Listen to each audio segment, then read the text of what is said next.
roundtable together, or to order, excuse me, at 6 p.m. here in actually, we're in the committee of the whole room. I know our agenda says council chamber. We do not have any remote electronic attendance, so pledge of allegiance.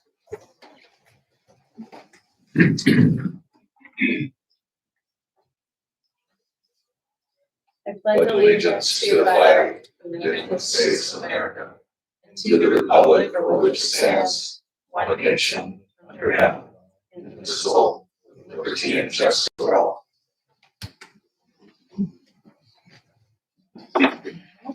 There an invocation?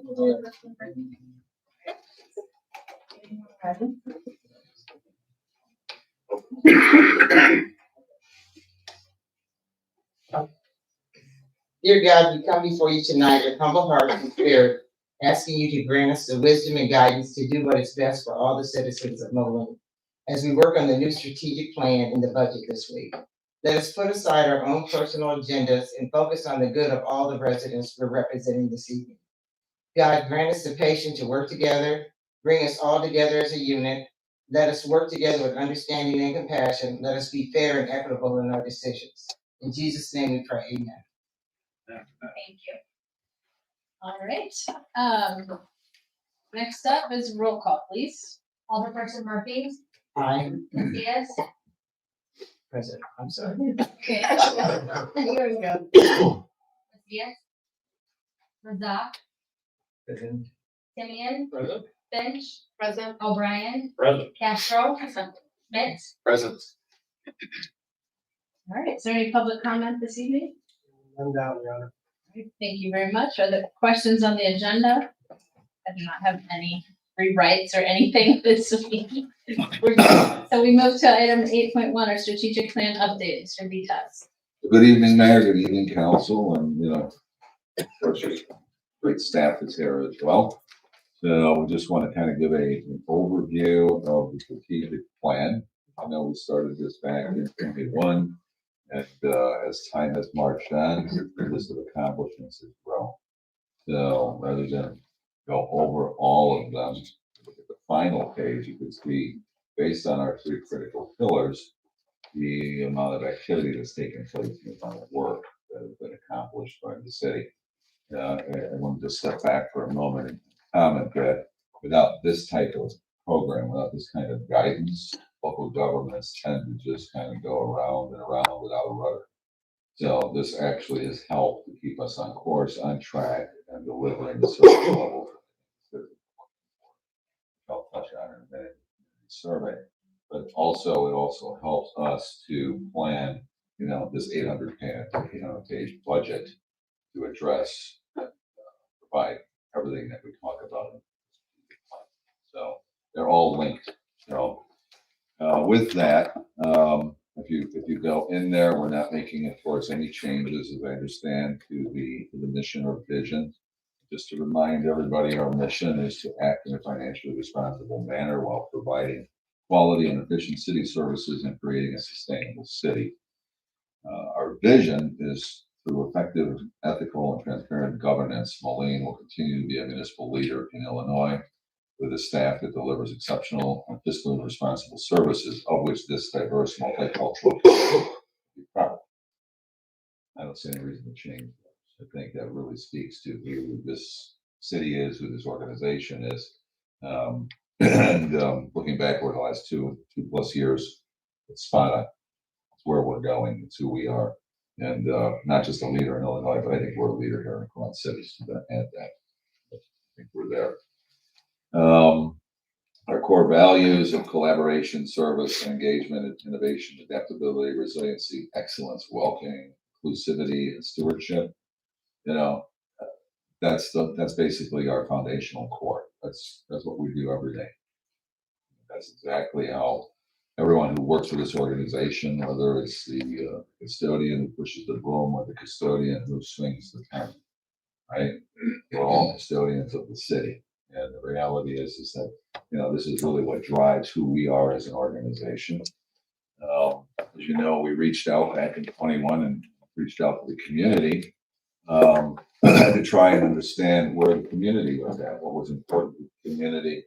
And there were three critical pillars that were created. One was infrastructure, which was number one. Number two was the quality of place. Three was the economy. That has not changed. I mean, infrastructure is what people are talking about, and you'll see that in the community survey.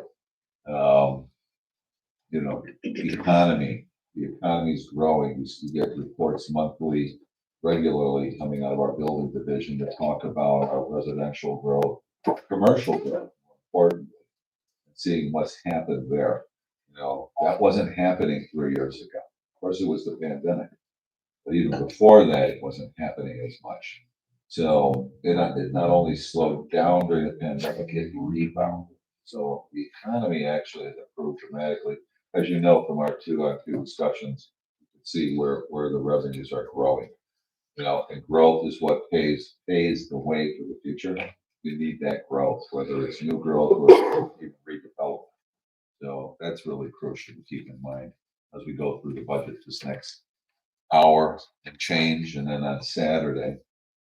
As I said, there's not many remaining goals, but they are not low-hanging fruit either. These are the loftier goals, the more difficult ones to achieve. So, um, under the pillar for infrastructure, we've got technology enhancement. Exploring broadband alternatives to support municipal services. Well, as you know, we went down that road.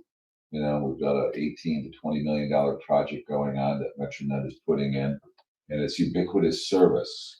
And that's the most important thing. It is a single home in the city. But we go beyond that. We've moved away from exploring dark fiber to looking to try and provide for an LTE system that the police chief has been working on with Motorola, and looking for state funding for that. And you're aware that that's in the budget as well for next year. So we are looking for ways to become more technologically advanced ahead of those around us. The Riverside Pool, obviously, implementation and development, adherence to best practices, launching a Riverside Pool Improvement Project. No simple task, no small cost, and yet by Memorial Day next year, all the kiddies and grandparents and parents alike, visitors and residents, will be taking advantage of one of the nicest pools in the Quad Cities, maybe in the state. So something we're really super proud of. Building a new fire station, and possibly expanding fire station too. Obviously, we're looking at reinvesting into our physical infrastructure in terms of our buildings. For years, these buildings have stood. For years, they have taken their wear and tear. And unlike some buildings, these buildings actually have wear and tear 24/7, 365. We'll be looking at that. We've built that into the budget. There's a desire to see that project somehow move up sooner than later in terms of the new station. But that's going to be a product of our financial environment, right? The more money that we bring in, the more money that we grow, the easier it is to look for the future bonding of that, because it cannot be done without funds. Just lay that out there. You're not going to find grant money for that. You're going to have to bond for that, and that's going to be a big commitment on part of the city. Looking for alternative funding sources for CIP. Well, we do that all the time. Moving on to walkable, accessible community, the multimodal transportation plan that incorporates, our roadways, our bikeways, that incorporates, complete streets, everything that we've been talking about as an organization for years. How do we put together an overall multimodal plan as opposed to a separate bikeway plan, a separate roadway plan? So that's a heavy lift for engineering and other departments. The next two are directly related: securing passenger rail service and establishing downtown railroad quiet zone. That comes up all the time. I was just on the phone call with the owner of the Element Hotel today, talking about the quiet zone. Is that still really a possibility? Because the guest experience is terrible. It's just too loud. You cannot soundproof the buildings enough. So we continue to pursue that. Even though we were denied the first go, we're going back a second time around, and we're narrowing the focus down to the downtown. We'll come back later to pick up the rest, but we're going to focus it where the greatest need is. And passenger rail is, as you know, it's going to be a long battle, but I think it's a battle that the state is committed to. If the state's committed to it, Moline is in the legislation that was adopted to create the rail commission. That's the right. If you weren't even listed, I would say it's going to be a long road. We are listed, so it's important to note that. Physical safety, enhancing physical and cybersecurity improvements, that's always the need, whether it's at the wastewater treatment plants, the water treatment plants, or here at City Hall. Providing for physical security for our workforce and the environment they work in, as well as dealing with cybersecurity issues that, as you know, are a major issue. Traffic safety monitoring, again, this goes back to that LTE system. That thing actually has utilization well beyond simply security cameras at intersections and security cameras in parks and traffic control regulation. It's endless what you can do with it because it's literally a private LTE network. So we're just at the beginning phase of looking at that. Flexible codes, innovative tools, the comprehensive plan, as you know, is on that list of projects to get done. It hasn't been done since 2001. Long time coming, but then, you know, when you have a community that's not really growing tremendously quickly, you know, there you would do it every 5 years. Oftentimes they update those plans every 10. Some states it's mandatory. Here it isn't. So we're looking at doing that, but you know, that will actually happen after we're done with our master plan that we're working on for downtown. There's only so many people to push the pens, and you know, we prioritized it. So the comp plan is out there to follow on the heels of the riverfront master plan. Stormwater management policy, long overdue. Looking for a stormwater management plan. We've got some great talent on board, people who understand stormwater, and stormwater, like water and sewer, is not inexpensive. Sometimes it can be even more expensive. You know, we're a unique geographic location, geological location, with all types of, you know, hills, valleys, and ravines, you know, and though they're beautiful and they collect water, you have to manage it. So we'll be able to address that as well. Tree bank, I mean, we're an old tree city. So, you know, they've been Parks has been working on tree maintenance for some time, and putting a policy together is still out there. And then updating comprehensive zoning ordinance, put this out there behind the comprehensive plan. It's never done before the comp plan. It is always done on the heels of a comprehensive plan. So it's 1 year doing a comp plan, it's 1 year doing a zoning plan, it's the 1 year doing this master plan for the riverfront. So it's you can see how the strategic plan works. It keeps it all front and center. And then the funding for it, of course, is done by the masterful efforts of our finance director and her team. Do great work. All right, infrastructure investments to reduce flooding, obviously, being stewards of our environment. That goes right back to stormwater management and making sure that as we look at the riverfront redevelopment that takes place, we're doing the best job we can with the resources that we have, both our resources and federal and state resources, you know, to ensure that what we build is sustainable on the waterfront in particular. And that goes for the Rock River as well. Before you go on, I think it might be smart, after a review of a section, to hear from the council about any updates or thoughts they have on this particular pillar of the items we marked as new or. That is the end of that pillar. Anybody? Mr. O'Brien? Just a question on the, you know, quiet zone. What you're talking about, it would only be in downtown. How far would you consider downtown to go? As far as your house, no, just kidding. Well, that's why. Good answer though. You're a good mind reader. Yeah. David, do you want to address how we've narrowed it down? We look, quiet zones driven largely by spacing, where we could still do a quiet zone reduced in scope with the spacing the Fed would accept was from 12th to about 23rd Street. And we'll probably really just, with the funding we have, get from 12th to 19th. Oh, really? Only on that side of the bridge? If we have money, we can. Yeah, gotcha. I think we're gonna have to do it in phases. I don't think we're gonna be able to do it all at once. It's over $1 million in it. Oh, one crossing along, if there were 4 quadrant gates, $1 million. Well, getting into the head of the engineer that's blowing the horn. I mean, how do they know? I mean, how does that work?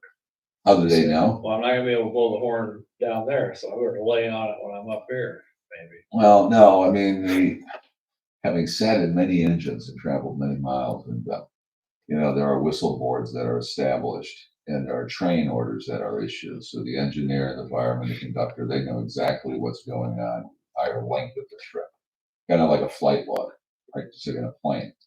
So when they enter a community and they see the whistle board, they're required by federal law to sound the whistle, and you'll hear it sound 4 times, right? Yeah, It's 4 times. Some people are good at letting go. Some people like to hang on too long. And I've noticed that because I live up the hill from all of this noise. The automatic train control system that's required, which is a major part of the expense, actually, once that's in place, you have the 4 quadrant gates and it prohibits vehicular traffic, foot traffic from crossing. Then they are no longer issued orders that they have to sound the whistle at that location. However, if somebody gets onto the rail line, onto the right of way, they will sound the whistle regardless of the train control because they have to. Remember, they just can't stop on a dime. They hit the brakes and the train just rolls until it runs out of steam. Anything else on this first pillar from council members? I have something. I was thinking, we've talked about roads as a primary place we want to address, the upkeep and maintenance, repair, et cetera. I think that needs to be more explicit in this pillar. You talk, update multimodal transportation plan, et cetera, but I think it needs to be explicit that we are working to fund and execute what's needed to implement the PCI index. So does that make sense? Some sort of wording about implementing the PCI recommendations, the PCI study recommendations should be somewhere in pillar 1. Is there like some consensus on that from the council? Thumbs up in this case. Would you like us to return to this pillar, develop a comprehensive multi-year CIP and budget? That's where it started. I mean, that's where we're always budgeting. I mean, it is now part of the annual. No, I think this is very specific. This is very specific. It's about our roadway maintenance. Yeah, because that is where we're trying to spend the money, right? Yes, Mr. Schmidt. And I think that's what you're trying to get out with the explore alternative funding sources for CIP, but I agree with Mayor that to more explicitly state what the end result is there, like that is how we are doing this, right? I mean, I think those two things are related, obviously, because we're looking for how to fund that investment level that's recommended. Wait, and also to get to Mr. Mathias, if you don't mind me calling on something I really appreciated you saying, is we've done a lot of studies in this city. And we have to get to implementation, and I'd like to keep that word of implementation at the forefront of our mind. And what better place to do it than the strategic plan, right? So however we implement it, I mean, that's where the funding comes in. So that one I thought was important there. And then also just a little bit of clarity. I'm not quite sure how we were adjusting the native plants or et cetera, potential prairie parks.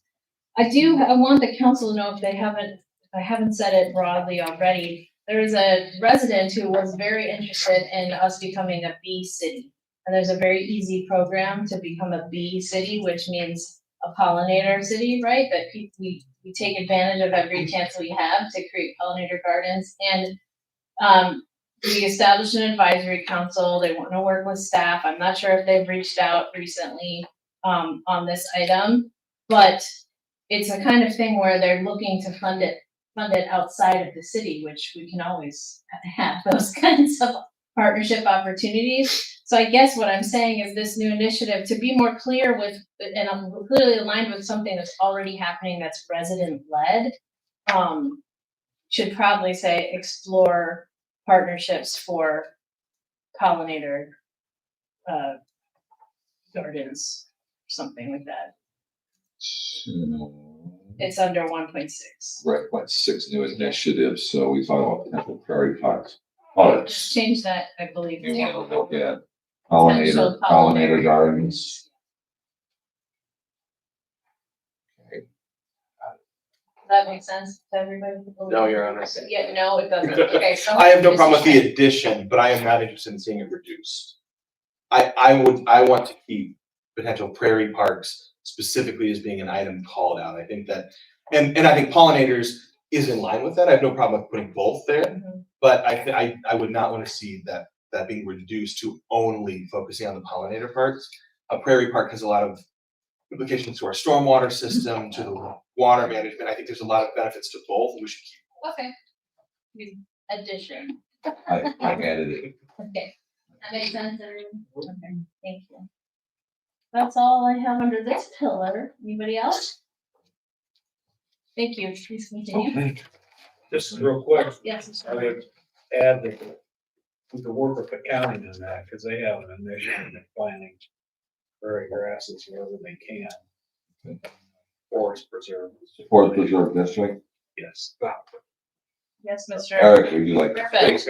Yeah, so between Rod and myself, I mean, we've spoke to probably half a dozen different organizations, including the county, on that. And the biggest thing that they can supply us is the seeds themselves. There's not really opportunities for them to come in and do it. Now, we've had some restoration done, and I don't think it's been prairie, but Rod can probably speak to that a little bit better in Green Valley. And it's just all gone to the wayside because we don't have the follow through and the staff capabilities.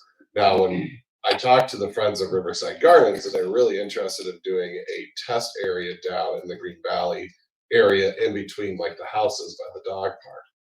The bad thing with that area is if you don't spend the time to get rid of the weeds and keep up on it, it might look great to citizens, but it's not going to look great to the people that actually know what's going on. And Rod can probably speak a little bit better to that because I don't know what's going on. So it looked good to me.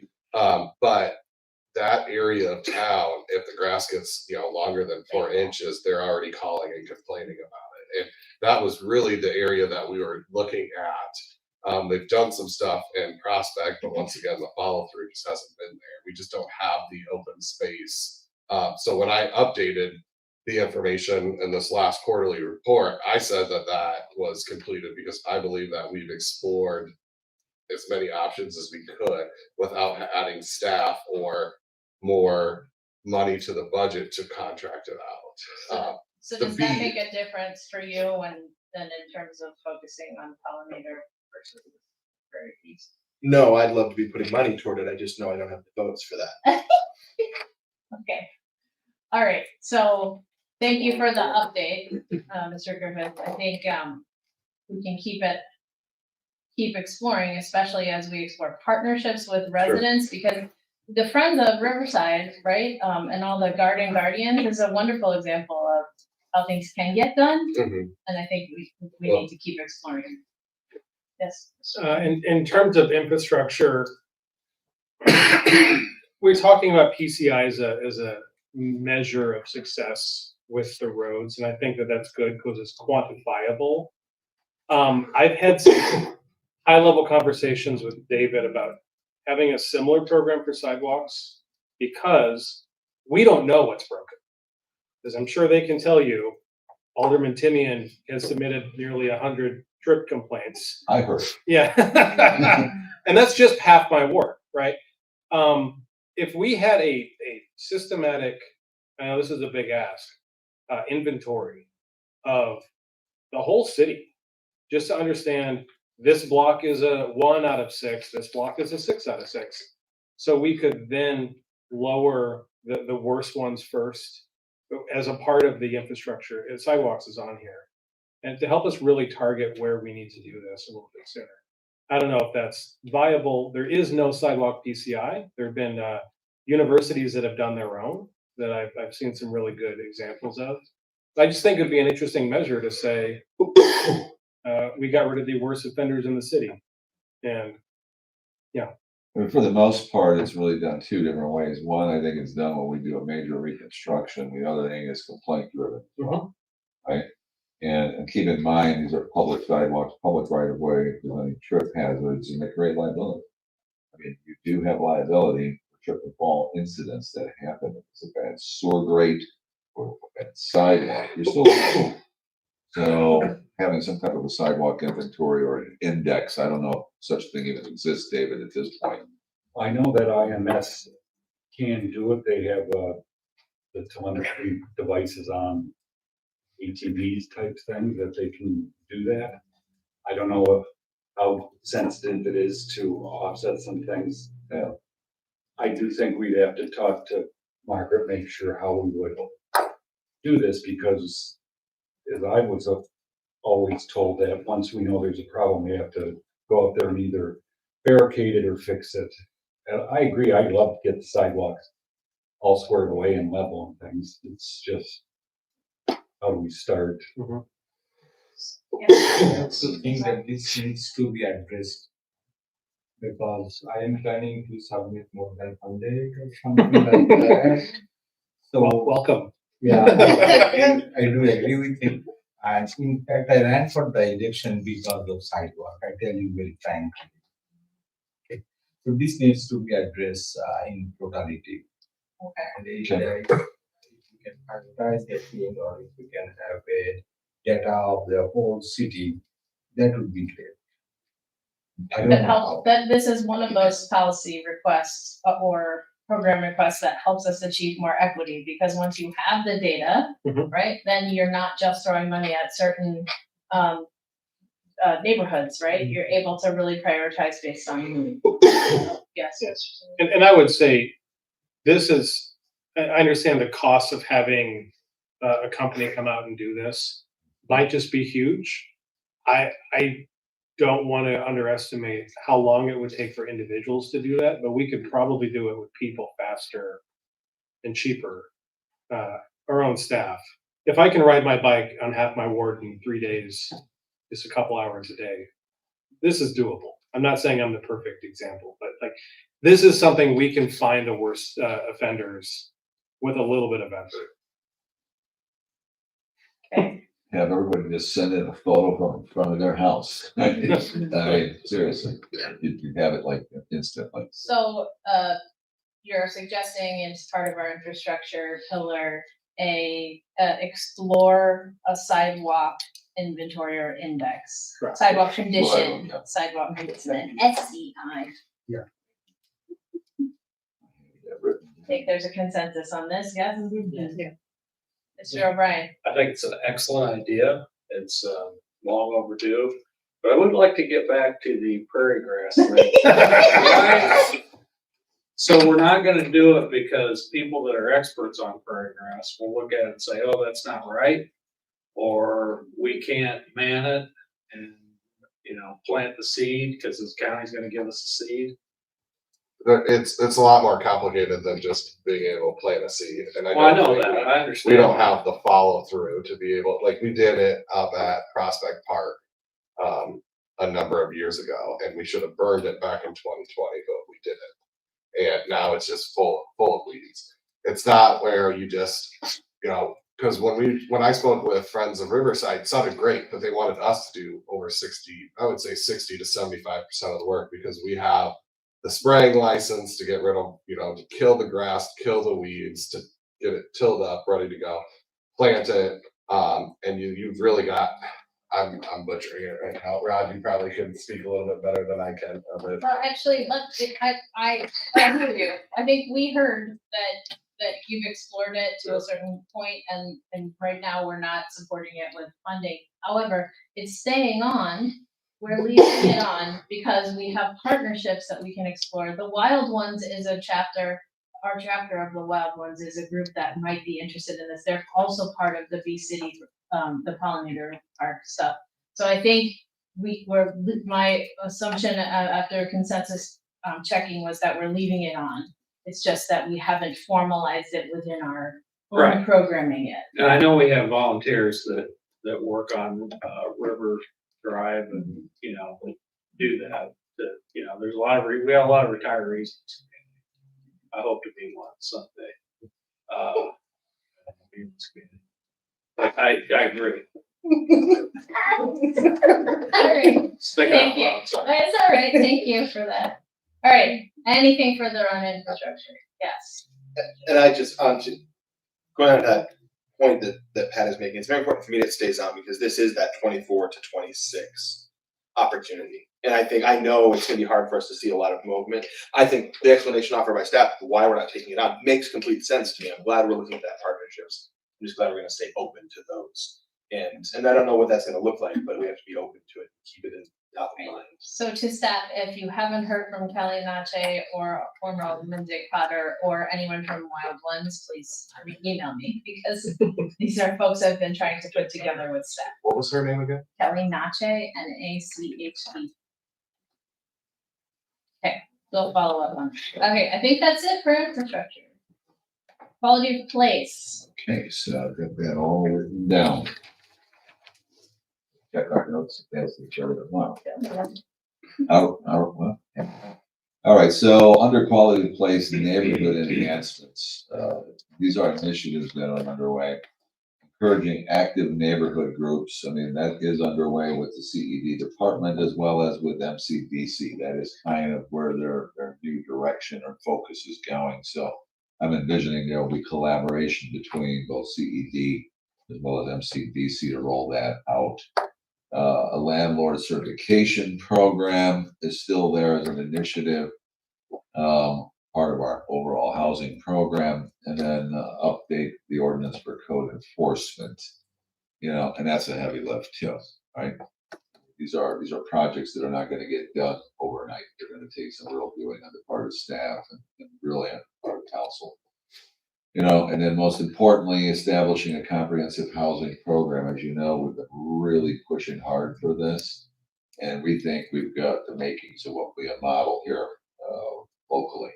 It's really a tremendous effort on our part, requiring good funding, but the sources are there. So in 2024, we'll launch that program, and 2024 will be about 60% staffed.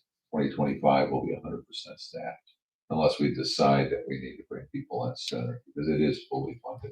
But for right now, we wanted to bring them in at two different times, allowing for a transition to take place and for trainers to train trainers, because it's going to take some real effort to get these people up and running. So that's where that is at. Any questions on that? All right. Parks, arts, culture initiatives, as you know, the Park and Rec Board is already doing an update to the Park and Recreation Master Plan. Yeah, and that should be done, I would think, this year, maybe early next year. Early January, February. All right, so next year. So they're making great strides to get that done, and with the new plan will come a new budget that will also explain what the costs are for the plans that you're looking at. Similar to what we're requiring of the MKSK team when they come up with plans for the riverfront. We don't want pretty plans, we want to have pretty plans, whether they're achievable and what do they cost, public and private dollars. So that's going on. A new initiative that came up at the last meeting was evaluating and implementing citywide DAI programming, diversity, equity, and inclusion programming for our workforce. So as we sit here today, everyone is going to be required to have some level of training, and then as we bring people on board, it would also be mandatory that there would be training provided. So I think that bullet point is in the wrong place. It really should be maybe under 2.3. Doesn't have anything to do with our arts and our culture of our community. It has to do with municipal services and who we are facing the community. Does anybody have a problem moving that down to 2.3? I would agree with that. Okay, thank It's you. probably just placed incorrectly. Yeah, and I want to be sure we're clear. I think we really do need to say, evaluate and implement. Are we talking staff DEI programming? If that is, it's about the organization, Yeah. turning the page on that. So we should be Right. very clear, because I don't want it, the way it sits here, you could be talking about the DEI programming that's happening through the library. You know, all of the initiatives they already have going. We have to be clear about the fact that this is for employees. So I think that should be under its new objective number. Got it. Thank you. Anyone else on that? Okay, 2.3. Effective and efficient municipal services, implementing ARPA fund allocation plan. As you know, we've been doing that, and we were ahead of the curve on that, and we continue to be ahead of the curve. Our ARPA funds are not only properly distributed, but properly reported, and we get glowing remarks back that we're doing it right. It will end by the end of 2025. Well, 2026, but you get one last chance to do anything in 2025, and then that's that. So we carefully cull that list. Look at that religiously to make sure that we are not missing an opportunity. We do not want $1 want to be returned. So that's something that we've been doing since the beginning. The comprehensive municipal code update, as you know, we've been doing that. We continue to do that. Chapter 31 is coming to you next week, with some rewriting that was done to it. But that's a slow going process. It's an expensive process, right? It's not just staff, it's legal. So we slowed it down because of cost, or try and contain some cost. But it is still a program, and it is still underway. Staff development and training. As you know, when we spoke, this has been on here literally since the beginning.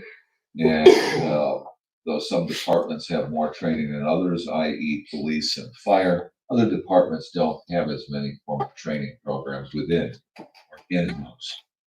They go outside for their training most of the time, different professional associations, organizations. Our goal is to bring a lot of this training in-house. That's not happening. So in the HR department within the executive branch, we're looking to have an HR manager. That HR manager is going to take the lead.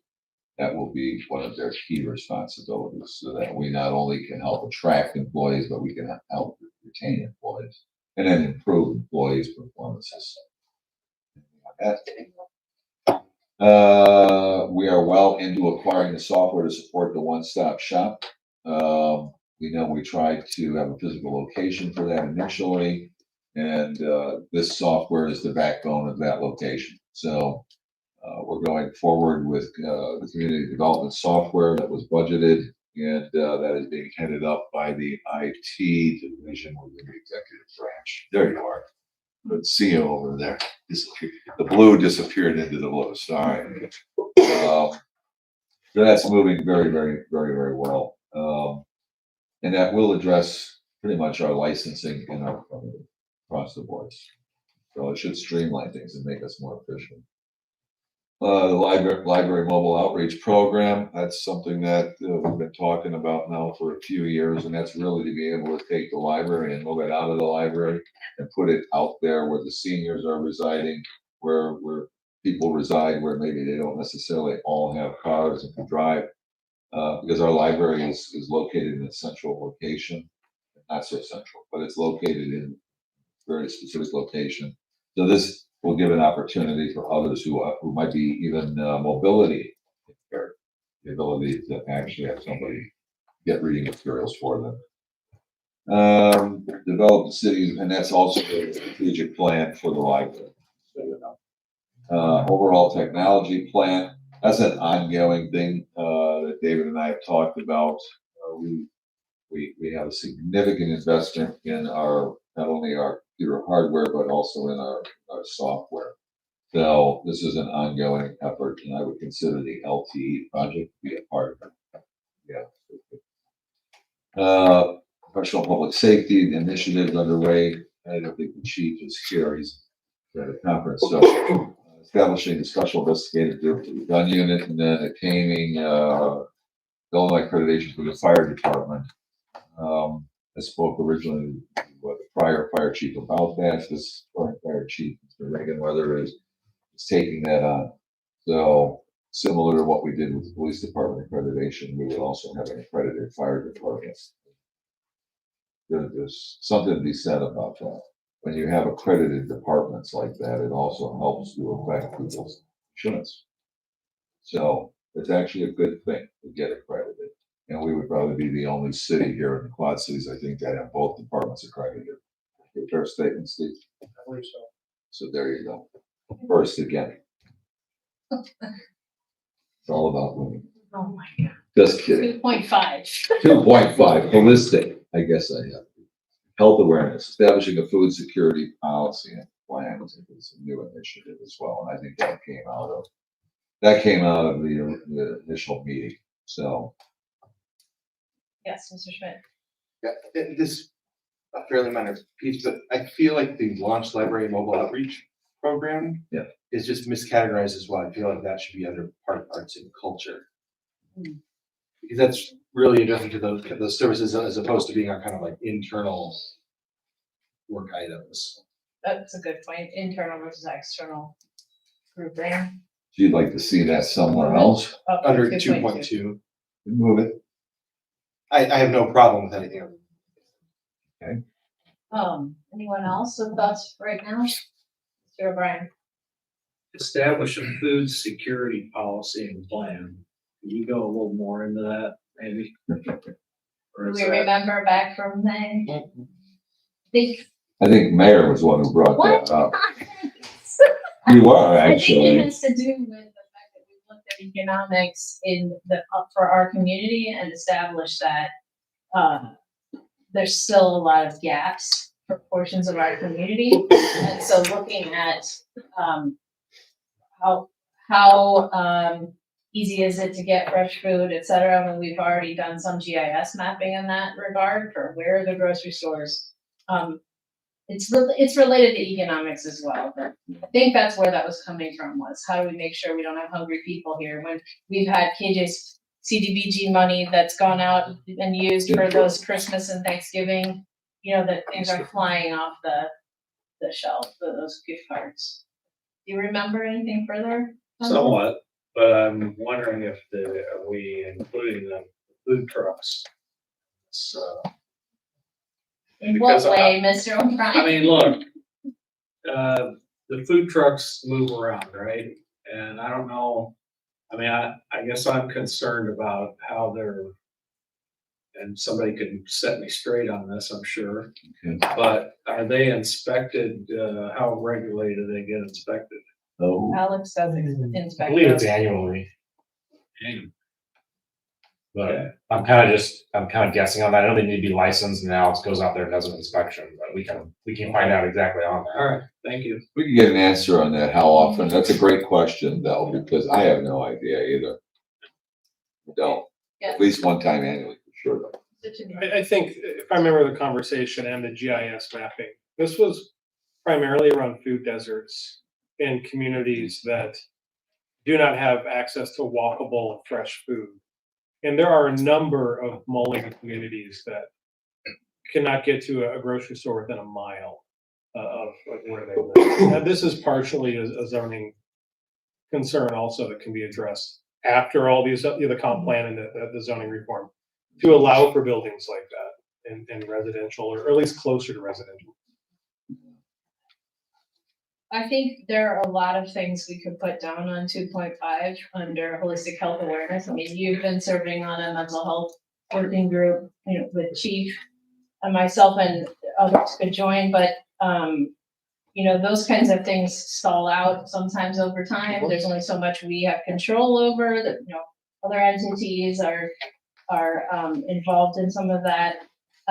So we should probably continue to focus on the partnerships we have in those areas, like Quad City Health Initiative, who is leading that with a lot of different public and private sector partners, things like that. Food security, there's probably some partnerships there as well. So under establishing some sort of, maybe it's less of establish a food security policy and plan, it's actually examine or explore, like, we need the data. We need all of the data to decide what direction things should go and based on recommendations from staff. So I don't know if there's a reword here of what we're really after, which is to understand what food insecurity issues we really have in town, or is it something else? So you need to assess it in order. to Yeah, get it's the an data. assessment. It's an assessment. Initially. Yes, Mr. Rosado. I think this title itself is holistic health awareness. But it should be more specific, or there should be some more information about health. Meaning, what would you change it to? I'm not sure, but it says health awareness. Yeah. But the subtitle it says only about the food. It's a part of health awareness.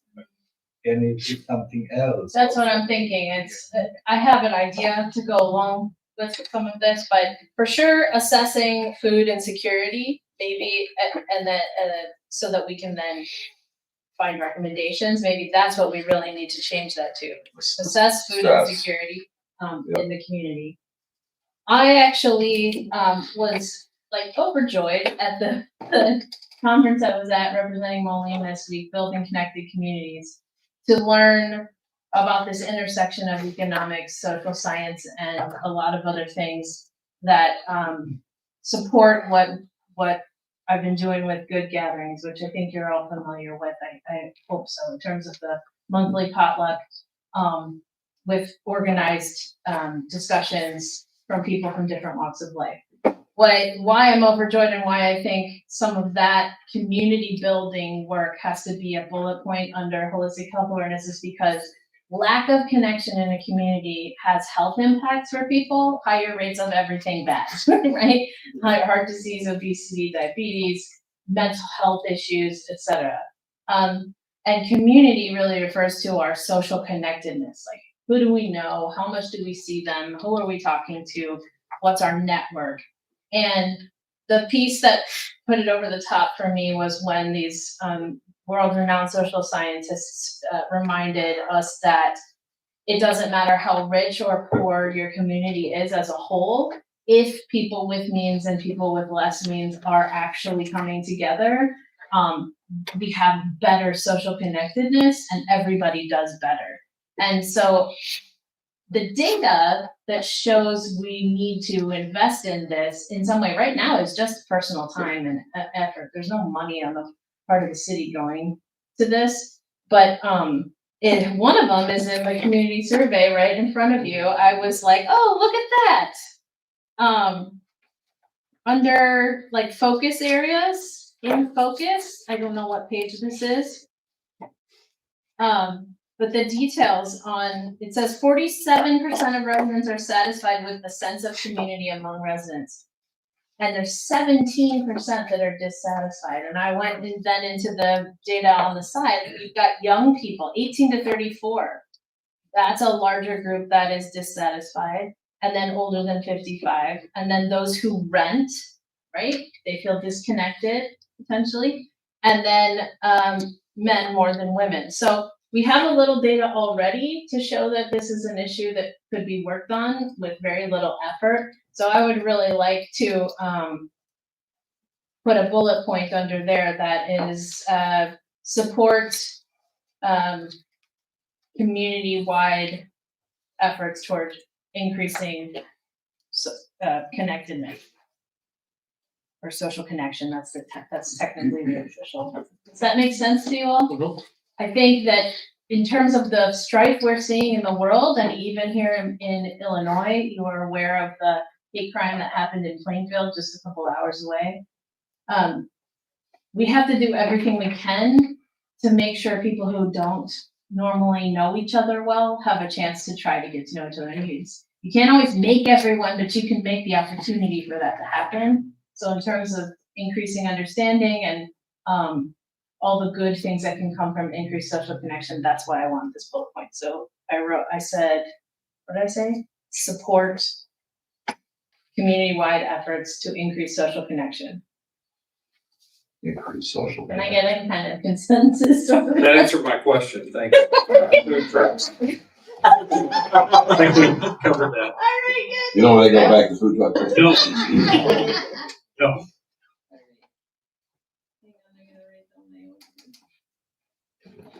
So are we done with pillar 2? Looks like it. Pillar 3, please. Okay, so pillar 3, the economy, reinvestment in community and economic development, which paves the way for growth. Initiatives that are underway, reviewing TIF development opportunities. Obviously, behind you on the wall is an example of that, and that was creating the Eastgate TIF to, one, retain a really significant business in the city of Moline, and not lose it to any other community, both here in Illinois or for that matter across the river. So we do continue to look at those opportunities, looking at any project as a potential new TIF, carving it out of an existing TIF that's really not really performing.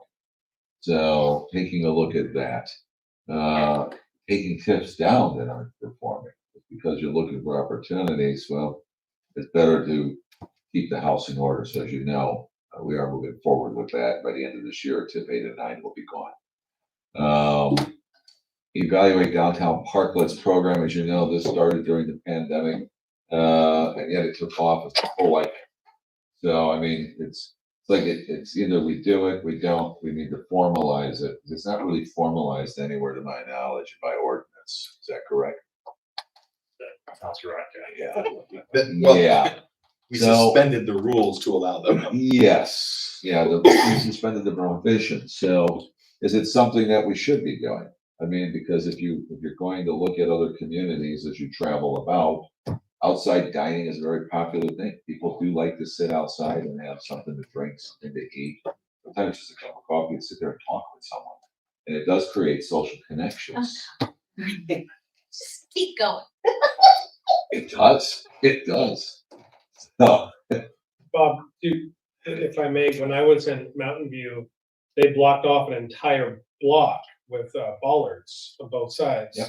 for outside dining. It was so popular, they're still there. Yeah. The pandemic's over, it's Yeah. still there. Yeah. All these restaurants, everyone gets out there and they connect socially and they eat, they commune together. you know, as you travel the world, you start to see what's going on. Most people find themselves sitting in street-side cafes, having coffee and drinking and, you know, reading a paper, reading a book, having a chat with somebody who's a complete stranger. I mean, it's a different fabric. It's a social fabric that builds a tight web in a community. And you see the same people over and over again every day of the week. And we don't do enough of that here. Not just bowling, I'm saying in general, we don't. You know, and I think we need to bring that back because even in neighborhoods, people don't just sit on their front porch and chat with you. Right? Those days disappeared. If they were just back, to be honest with you.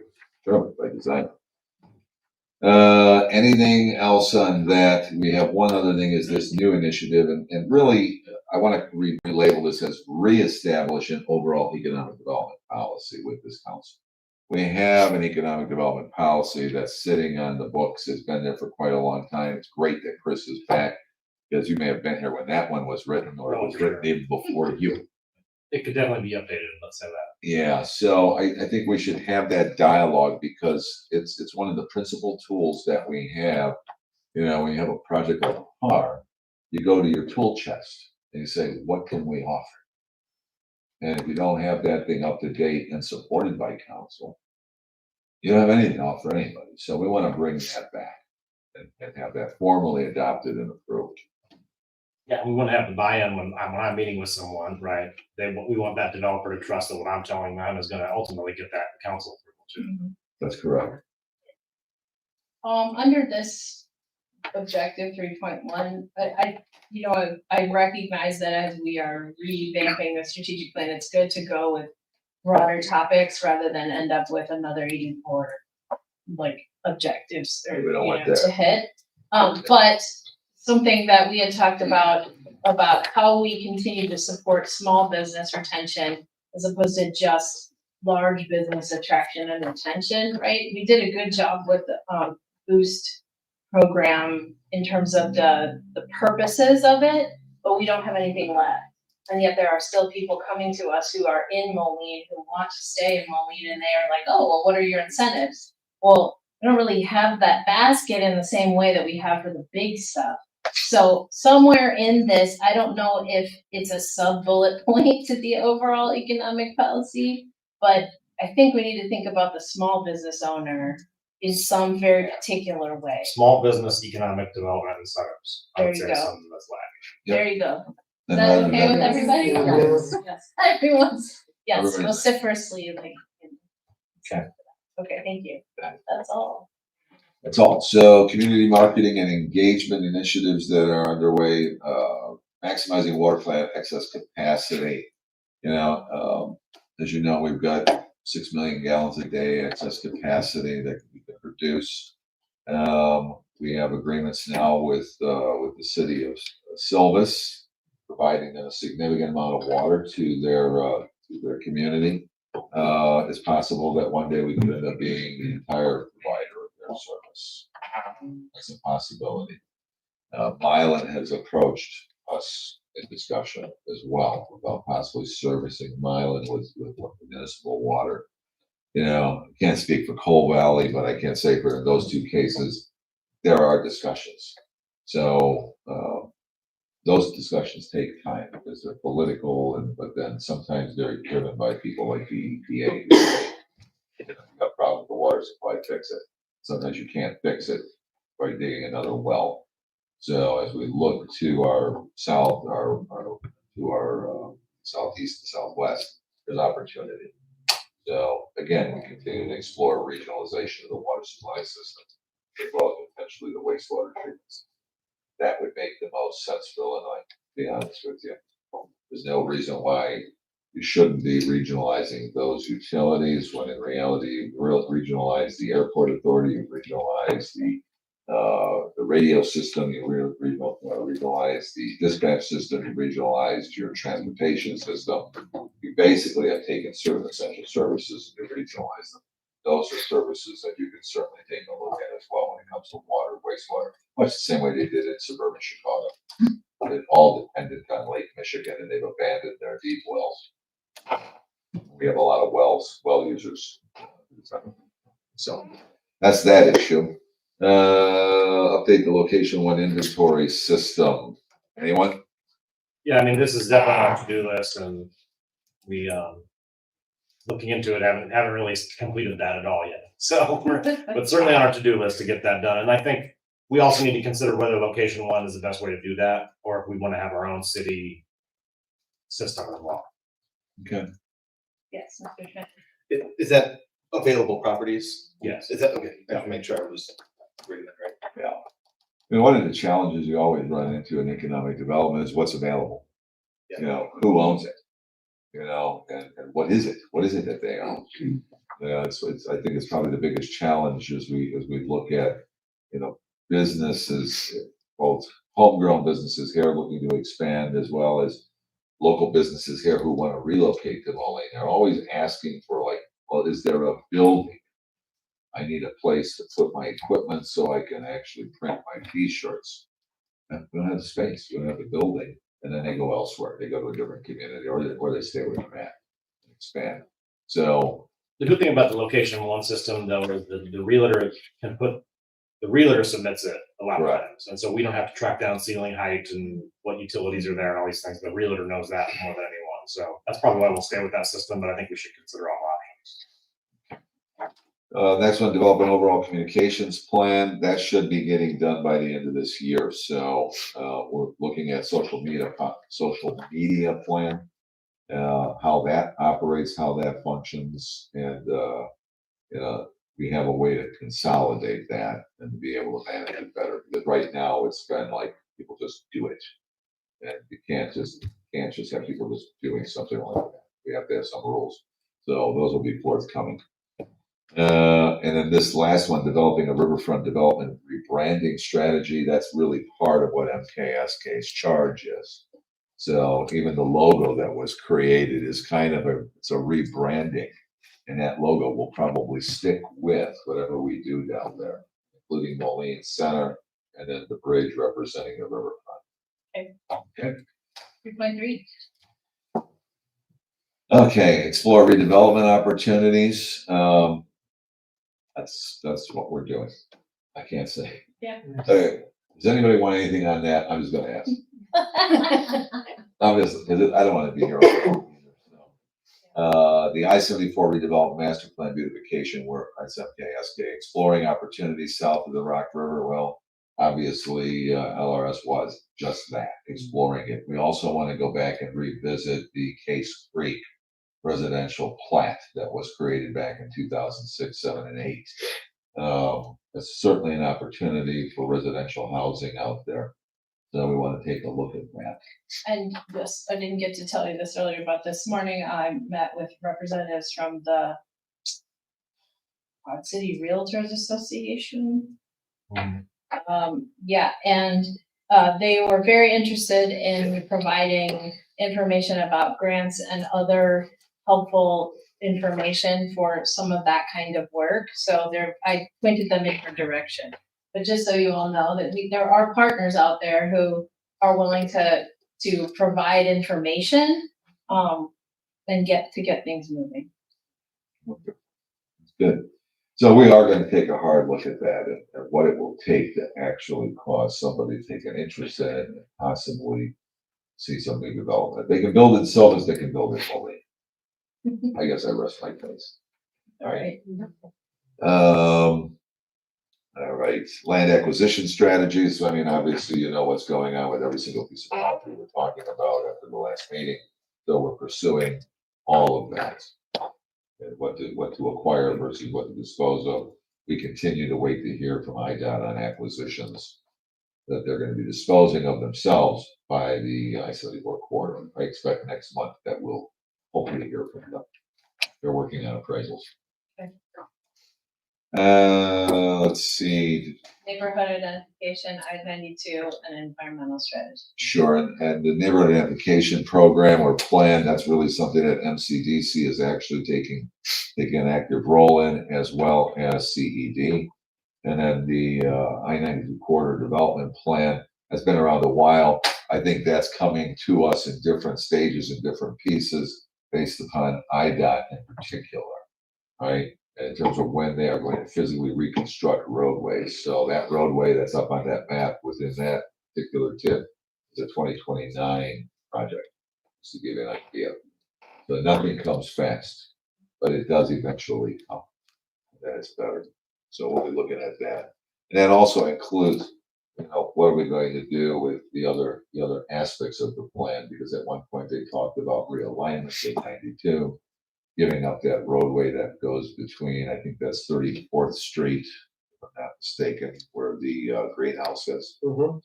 Yeah, from there all the way back and abandoning that. That was actually in a plan, which would then expand Riverside Park. So we're gonna go back and look at all of that. And then the last thing is establishing an environmental strategy, and that's something that came out of our meeting back in May. Yes. I think That's I've done that.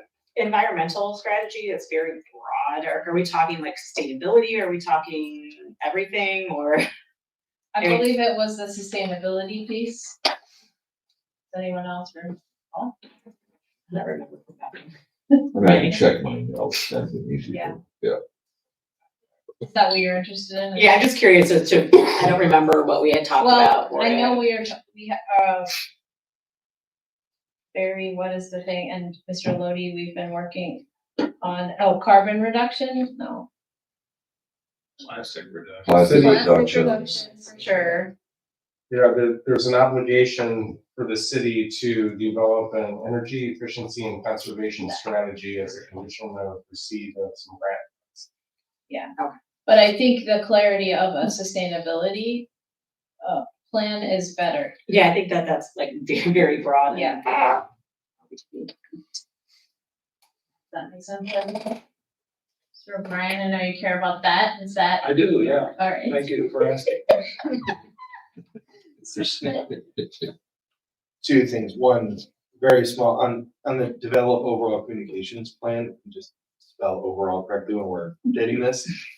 One word, no hyphen, like we have it above. And the, when we're talking about the establishing a neighborhood identification plan, so I just want to have a little bit of an understanding of how, and it makes sense, I think, to me, but I want to make sure I'm on the same page as why that's coming here in the economy section, as opposed to what we might be doing under neighborhood enhancements in quality of place. And I believe it probably could go either way, but I'm curious what is kind of pushing us or how that's driving us from an economic standpoint. Or I think it was the neighborhood improvement piece might have been what was, like, if we improve that neighborhood, then it's gonna find some more legs for improved economic mobility, yeah? It goes back to the very first draft. That's where it's been. That's why it's there. If you want to move it, I'm more than happy to move anything. But I think neighborhood, there's a lot of neighborhoods in Moline, unlike a lot of cities. I mean, clearly identified neighborhoods that go unidentified, really. You as locals who may have grown up here know what they are. But to those of us who are not from here and drive through here, we're not impressed because we don't know where we are. We just know that we're in Moline and we went from one street to the next, but I've now left, Forest View, and I've gone over to, the Stevens Park neighborhood. Some of these places they tried or attempted to identify, but they didn't do it in a really super meaningful way. I mean, there's like little indicators that you can see, whether it's a street sign, or whether it's a little 4x4 plaque sitting on top of a street sign. There's no other way to know. There's no ground signage, like you go to different places. Moline Center is an example of identification. Right? You go down there and you've got some markers that are clearly there. They've been there for a long time, but that's Moline Center.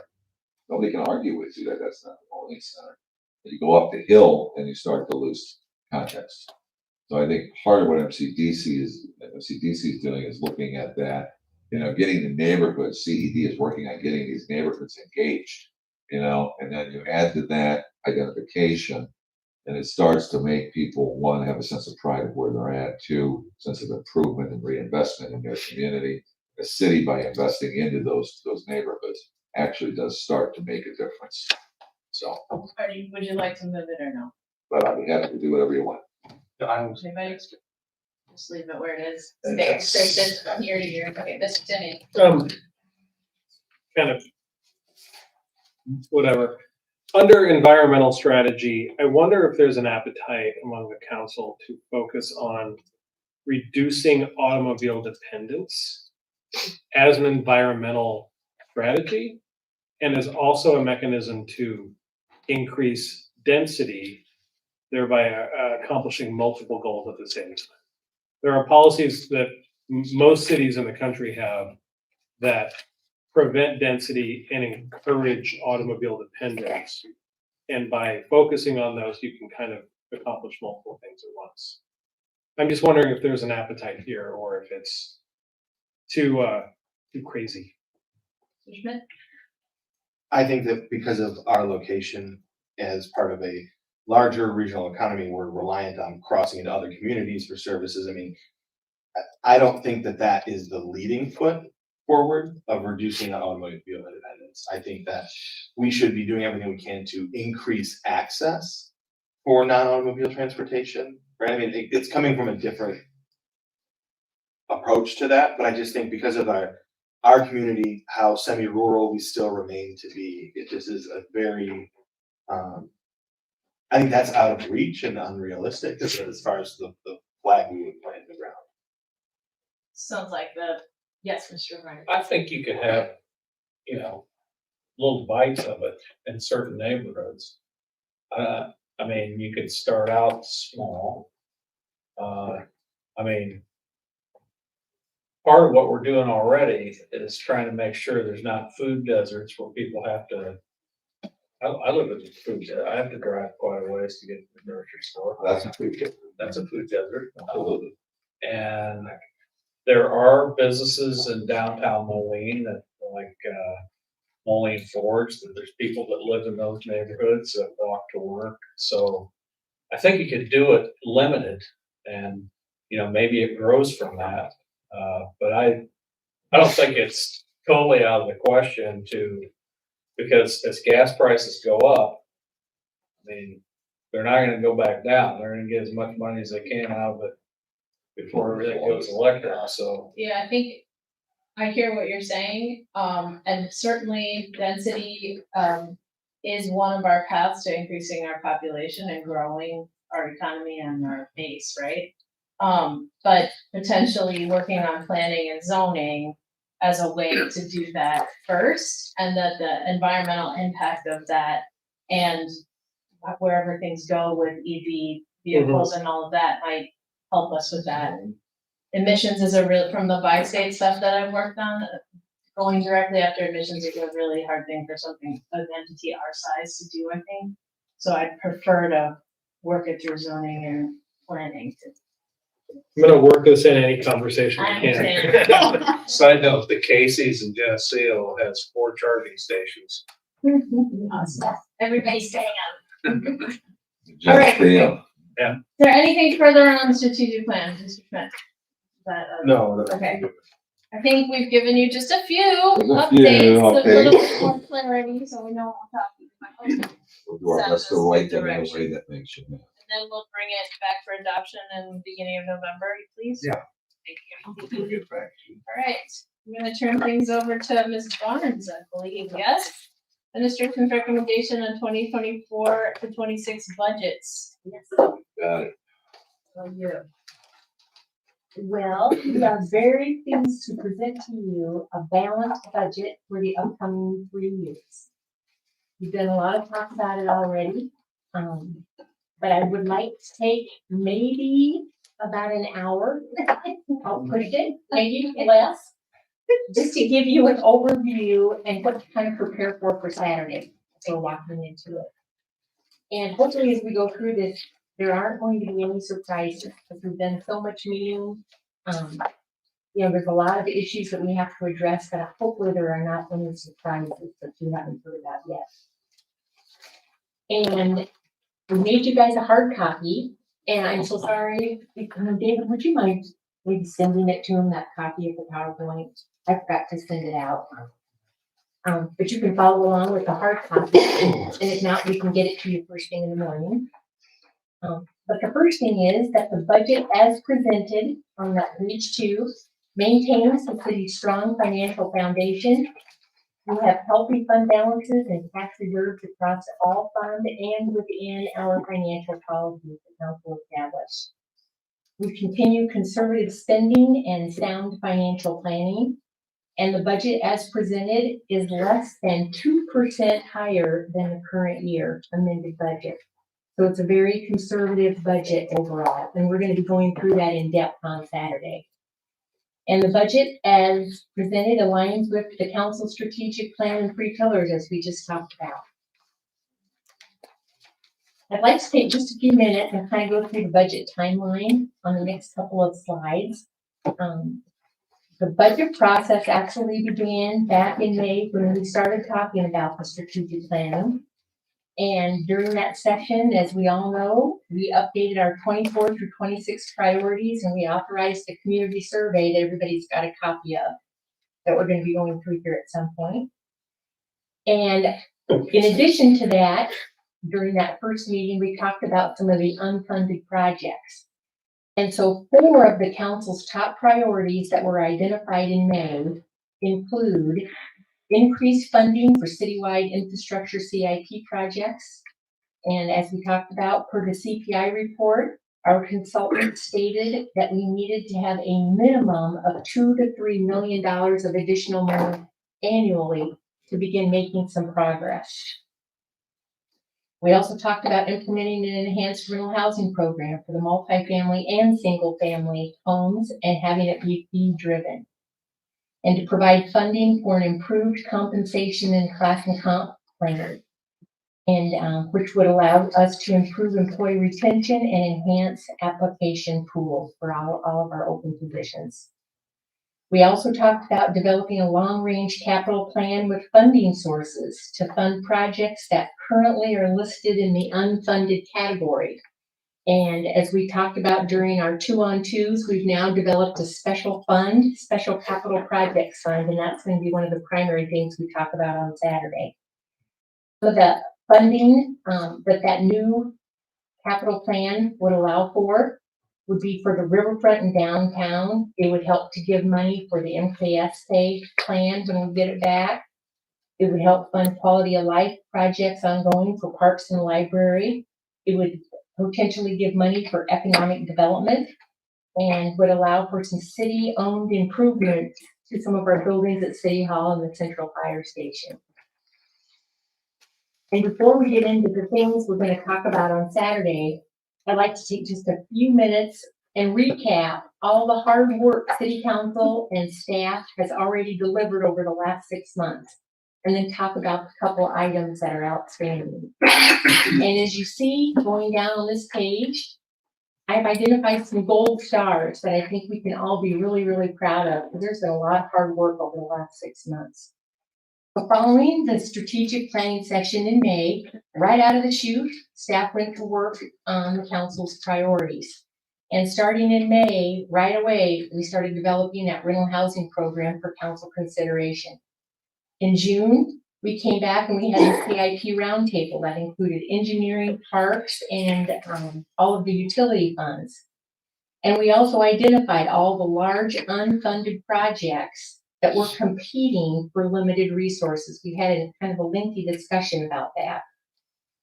In July, we had our first gold star, and we adopted the 3-year CIP plan, which is wonderful because it gave David an opportunity to get started on engineering those projects. And so that hopefully ongoing, you're going to be able to complete CIP projects more timely. In August, we reviewed the enhanced rental housing program. We held a series of informationals on multiple budget issues. And 4 of those top ones were the LTE traffic integration system that the chief presented. We talked about the skate park, the tennis courts, futsal. We had a nice presentation on the library gardens that are coming up, as well as the Green Valley turf. And then in gold star in August is that council approved the Evergreen class and comp study. And as we all know, that study had been in the works for over a year. That was a huge accomplishment, and we got the funding for it. As we moved into September, we had the fee review of all of our enterprise funds. We also reviewed the proposed 10-year plan for the Special Capital Projects Fund, and we introduced some potential new funding sources that we're going to talk about on Saturday. Then in September, we had 2 gold stars. We adopted the Level Up program, And we did not approve the in-house asphalt program and equipment. Okay. We only introduced it, correct, for council? Correct. Yeah. Correct. So if you want to make a note, that was Okay. just introduced. Okay. Rod did an information. If that was introduced, we will go back. That's fine. I was thinking you gave a nod to thought we did. some of that. There has to It be. was identified that would be in the budget for approval. Perfect. Okay. Right. I will get that corrected. Thank you. Forward. Okay. And we are going to be talking about it on that. In October, we did adopt the fee increases for the enterprise funds, and we formally adopted the second reading of the rental housing program. We also held 2-on-2 meetings with all the council and the mayor. And the 2 final outstanding items, the big ones for Saturday, is to determine funding sources and the level of funding potentially for the new Special Capital Projects Fund in that 10-year plan. And then to have a review of the entire operating budget, the overview. As we talked about, the budget as presented is balanced, but we want to have an opportunity for any input, any changes that the council might see. We want you to be absolutely comfortable with that when it comes forward to formally adopt. And then in November and December, we have all of our final proceedings.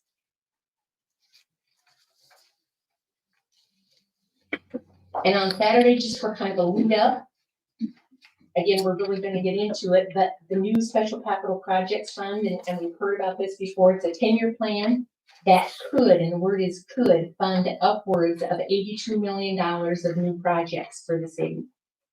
But the first thing we need to do is to determine the level of funding and what those new funding sources are. We've talked about potentially taking the growth and implement some new property taxes to the tune of about $800,000 for 2024. So that should not be an M right there, right? 800 million. Whoops. That should be K. It is a K. It's just. Thank you, Your Honor. And then looking at potentially, you know, as the years come up, to potentially trying to grab some additional growth annually.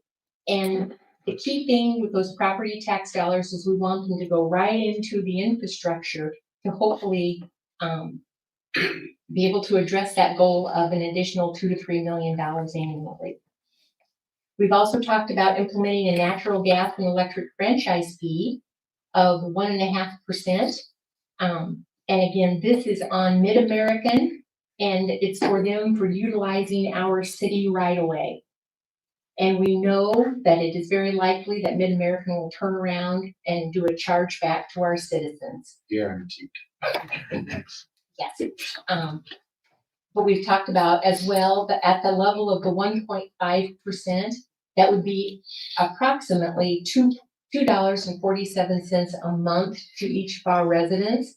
Again, that is totally based on usage. So, and it's on your utility bill. So if you're a small user of electricity or natural gas, those amounts are going to be lower or higher according to your own consumption. Then in addition, we've considered the amusement tax, potentially 5% or $500,000 effective 2024. I do want to say that 5% is on top of, there's already a 5% charge that the Vibrant Arena charges for itself. And they get all of the proceeds back to improve their Capital, it goes into their capital improvement. Yes, this 5% would go strictly back to the city for use of our capital. And it's for any and all amusements if you read chapter 21, so it's beyond just the arena.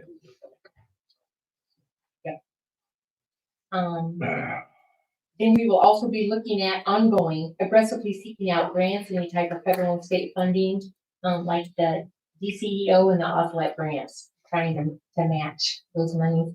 And if needed, we would consider bonding within this fund to help pay for some large projects like the fire station, talked about a little bit ago.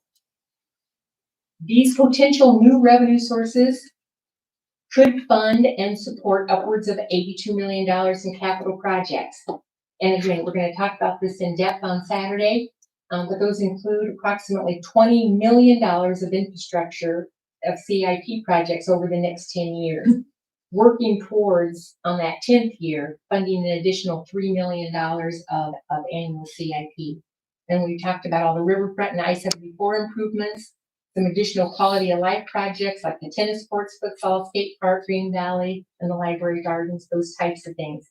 And these are this fund we would review every year, just like we do our regular CIP, and we would adjust and change according to priorities of the city. And then again, we mentioned some building improvements to look at for City Hall and Central Fire. And then with economic development, as this fund grows and we accumulate some money, it will help towards funding our private-public partnerships as we go forward, potentially even like JCPenney's. So we'll have some money to work with. That's going to be very important as we move forward with the I-74 corridor development. More so than anywhere else in the city. That's where you're going to need the brains. And then this fund, if we were to bond, it would also help support the payment of those bonds for Central Fire. Potentially right now, it could be upwards of $2 million annually for debt service payments, just like your mortgage, interest on the bonds. These types of revenue sources would help pay for that and support it. I want to go back to something that Bob had mentioned on the amusement tax. So, speaking of all amusements, what other instances is that gonna be applied? Like, so anytime you would have like any sort of like concert that's So sort of there's a like in concert every, event, yes, yeah, sport events. events, like a theater, even our small theaters, is that applying there? We actually need, I don't mean to interrupt, we need to read that ordinance, because, You're gonna get- our legal counsel was trying to limit that to the higher end, like over a certain group, over so many. Yeah, and that's what kind of led me to that When- question. Yeah, when you see chapter 31 come out for an upcoming meeting, you're going to see a red line version of what Adam Simon with Ansel and Link was working on alongside Janine and I don't know who else, with Carol, Lori. Yeah. Like, Yeah. So they were working on that, so the answer today is it's going to change, but that change will be up to council to decide where that should go. And that 5% that is for the arena specifically, that's only charged on arena events. Well, yeah, it's gonna end up on tickets for ticket run.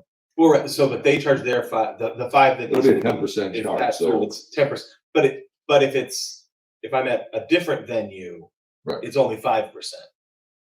Oh, right. If 'cause if there's- I'm not at the Correct. arena, I don't pay Yeah. the arena. That is 5%. correct. Right. That's, That is correct, that's, okay, absolutely. Thank you. and that's fine, we'll look when it comes up. Thank you.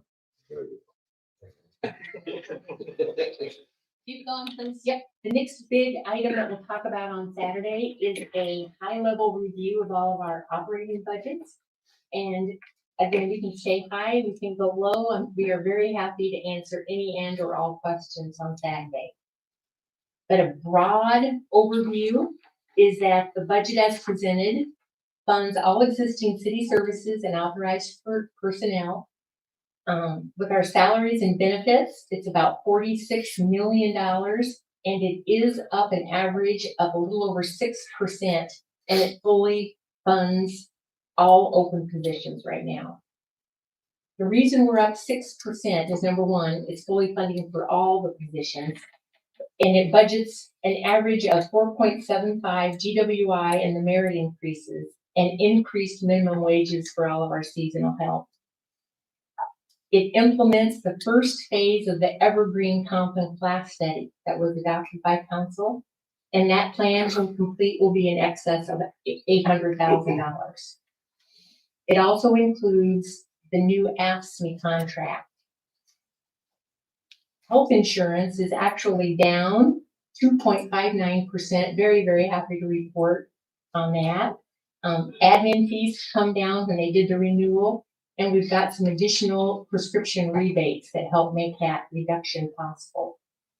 Our IMRF that the city contributes for all of the non-public safety employees is up to a 5.15%, up from 2.03. So that percentage is up almost 250%. So that is every percentage of your salary, the city is now contributing 5.15%. That jump actually increased $200,000 from 23 to 24. And how much did it go down from? the year And it before did, that? it went exactly down. They're taking back what they It gave. flip-flopped. So that's controlled by the state? It is 100% They're by right. the state. The budget as presented also includes 11 positions that we talked about during the 2-on-2s, and this is net of all those cost savings, especially in the first year. And then it does assume 6.5% of vacancies, and that is about $2.5 million. When we go across all the operating budgets, we're going to make note of that. But as you know, we've taken a reduction so we fund it fully, and then we decrease it an amount for assumed vacancies that kind of happen year to year. And we're going to be going just very broadly over our citywide capital improvement plan that you've already adopted. Here, I'm sorry, is 6.5% percentage of positions vacant or salaries and wages vacant? It kind of equates to the same. It does come out about the Yeah, same. it I'm sure. is the percentage of vacancies, and then we've applied it to salaries and all of the benefits that are associated. So it's not like a level problem where like most of our vacancies are at the lower levels. I mean, it's a mix. They're everywhere. Yeah, We actually identified when we went through it, and that's part of the 6.5 is how it fell overall. Yeah. And year to year, that will change, you know. I think you can count on a vacancy rate of around 5% without question. The good thing is though, we're not overfunding. That formula has worked very well. So we've got citywide CIP of about 37 million. We have debt service and depreciation expense of just shy of 15 million. And of that amount, it's about 8.5 million that is debt service. And within 10 years, all of our normal GO debt will be falling off, and primarily it'll just be our pension obligation bonds that will be remaining. And we'll talk about that. We'll show you some charts on Saturday. That's pretty amazing, folks. Yeah, it really is. That's truly, truly amazing for a city of this size to have that little amount of debt. So kudos. Yes. Kudos. And then our operating expenditures are about $55 million. And this one is what I believe is amazing. It is only up an average of 1.3% from our amended budget, the one that we just showed you in August. And as you recall, in 23, one of the biggest budget issues is with all the inflation, we were in 8.5% and 9% inflation. It wasn't hitting every operating line, but all of our fuel, cost of our vehicles. And so on the average now, when we brought back those amendments to you in August, those have actually been averaging more in the 5.7 range instead of the 8.5. And part of it is just our Midwest economy. We aren't as high as what some of those East Coast places are, but yeah, either one. And yeah, just very, very pleased. All the department heads, we really looked at those operating and they felt confident right now, the way things are, that it's about 1.3%. So I was really proud of all the department heads. They worked really hard on the budgets. And Towing the line. Look at that. yeah. Towing the line, doing a great job. Budget highlights on the revenue side, and we aren't going to go into a lot of detail with this, but in total, the first yellow line, we've got about $145 million in gross revenues. You can see the biggest ones are in other city taxes of about $20 million. That's all our home rule, sales tax, hotel, motel, our prepared food and liquor fees. And jumping down into intergovernmental, we've got replacement tax, that's all of our corporate income tax, then our regular income tax, federal and state grants, utility fees, and all of our some of our park fees then are down in charges for services, that 29 million.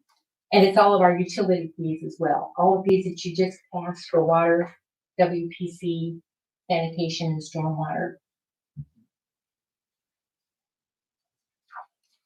And so if we go to the next page, the main thing here is to take a look at the bottom line. And if you look at 24, we've got $79 million that come from largely 10 of our major revenue sources. If you equate that to the entire budget, those 10 top revenue sources equals about 55% of our total revenue stream, which is actually excellent because it shows that we have a very diversified revenue stream. So it's not totally dependent on property taxes or one source. And that's part of what got us through COVID. I really believe that because other cities were in a world of hurt and we got through COVID exceptionally well. I mean, we really did. So it's a blessing that we've got a good diversified revenue sources. Just a couple things to highlight. You'll see the kind of the bright yellow one in the middle. We didn't know this at the end of 22 when we presented the budget to you, but as you know, we ended the year with a significant fund balance. And part of it was exceptional money that came in from the personal property replacement tax or the corporate income tax. Now, in the year 24 or 23, we have found out that the state of Iowa, state of Illinois, I'm so sorry. Okay. We'll take the state of Iowa's money too. That they over allocated the corporate income tax to every single one of the Illinois cities. It's like what they did with some school programs. Yeah. And now there's nothing in those. Yeah. Lights on. So as we go through the budget in the general fund, and again, everything is balanced, but I'm gonna show you in a couple slides, we are keeping that excess money that we got. It's not spent, and you guys can tell us what to do. But we are using it over the course of the next 3 years to help balance the budget, because currently, right now, our general fund is at 28%, and you'll see it kind of incrementally going down to 25. And what it is balancing out that replacement tax revenue. Going across the board from 23, 24, 25, 26 on that row, you'll see that that's very level.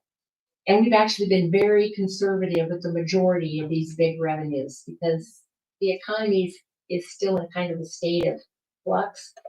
And yeah, we're very, very happy with the low operating budgets, that we keep our revenues conservative as well, and we're still balanced. It's a good thing. Is the 6.4 based on state estimates? Yes. As a corrective measure? Yes. Okay. Yes. So we started that out with a benchmark, and you can just kind of look through those. I'm not going to go into them in detail, but it's a nice steady revenue stream overall. Solid base to work on. Yes, it is. And I would mention, we're still waiting, and I will send an email out when we get it. We still have not received our first allocation of cannabis. We've been checking every single day, multiple times, and it has not come through. So You call me when we get it, would you? I'll call you first, and then we'll send an email out together. On our 2-on-2s, we talked about property taxes. We are very fortunate this year that our rate setting EAV is up to $919 million. And that is up 63.5 million, or about 7.4% over last year. And our existing properties are up an average of about 6.9. And then together with the new growth, it's at the 7.42%. That total growth, if we kept it at the current levy rate, would generate about $1.2 million in new property taxes. What this budget is proposing, and what we talked to you guys about during our 2-on-2s, is just to consider taking advantage of about 63%, a little more than half of that entire growth, totaling $740,000. And of that amount, it's on the next page, but utilizing 100% of that growth primarily to go right back into our CIP and infrastructure projects.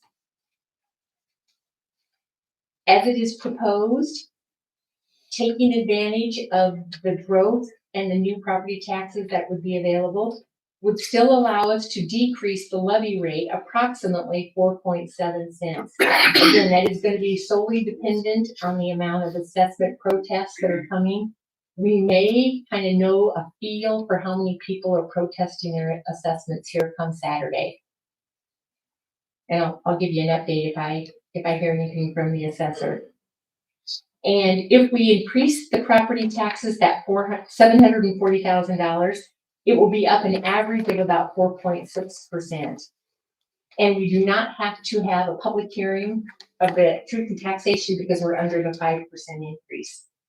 One thing I might mention, and I don't think I mentioned this during our 2-on-2s, in the green box there, the breakdown of the new taxes, new construction would give us about $79,000.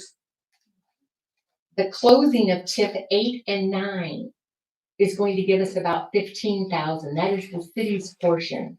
There's about $65,000 total, and the remaining of that will be going back to all the other taxing districts. But there is a little bit there coming from closing 8 and 9, and then the existing properties would be $646,000. It means they were generating very, very little revenue. The TIFs. Private. You've all seen this slide, and here's where we're highlighting that the increase in proposed property taxes, $800,000 would go directly back into that CIP program. And the first year, as David had proposed to you, would largely be for maintenance projects that first year, because they won't have time to completely be engineering projects. I think that's all I have on that one. And in the next one, we talked about this as well, that the impact on an average $138,000 residential property would be about $32 a year, or up 4.9%. And that is assuming exemption rates from the county. And then the impact on commercial property would be about $41 a year. And then as we look across the impact across all the fee changes and taxes, again, I'll go through this. I know we've talked about it, and we'll talk about it again on Saturday.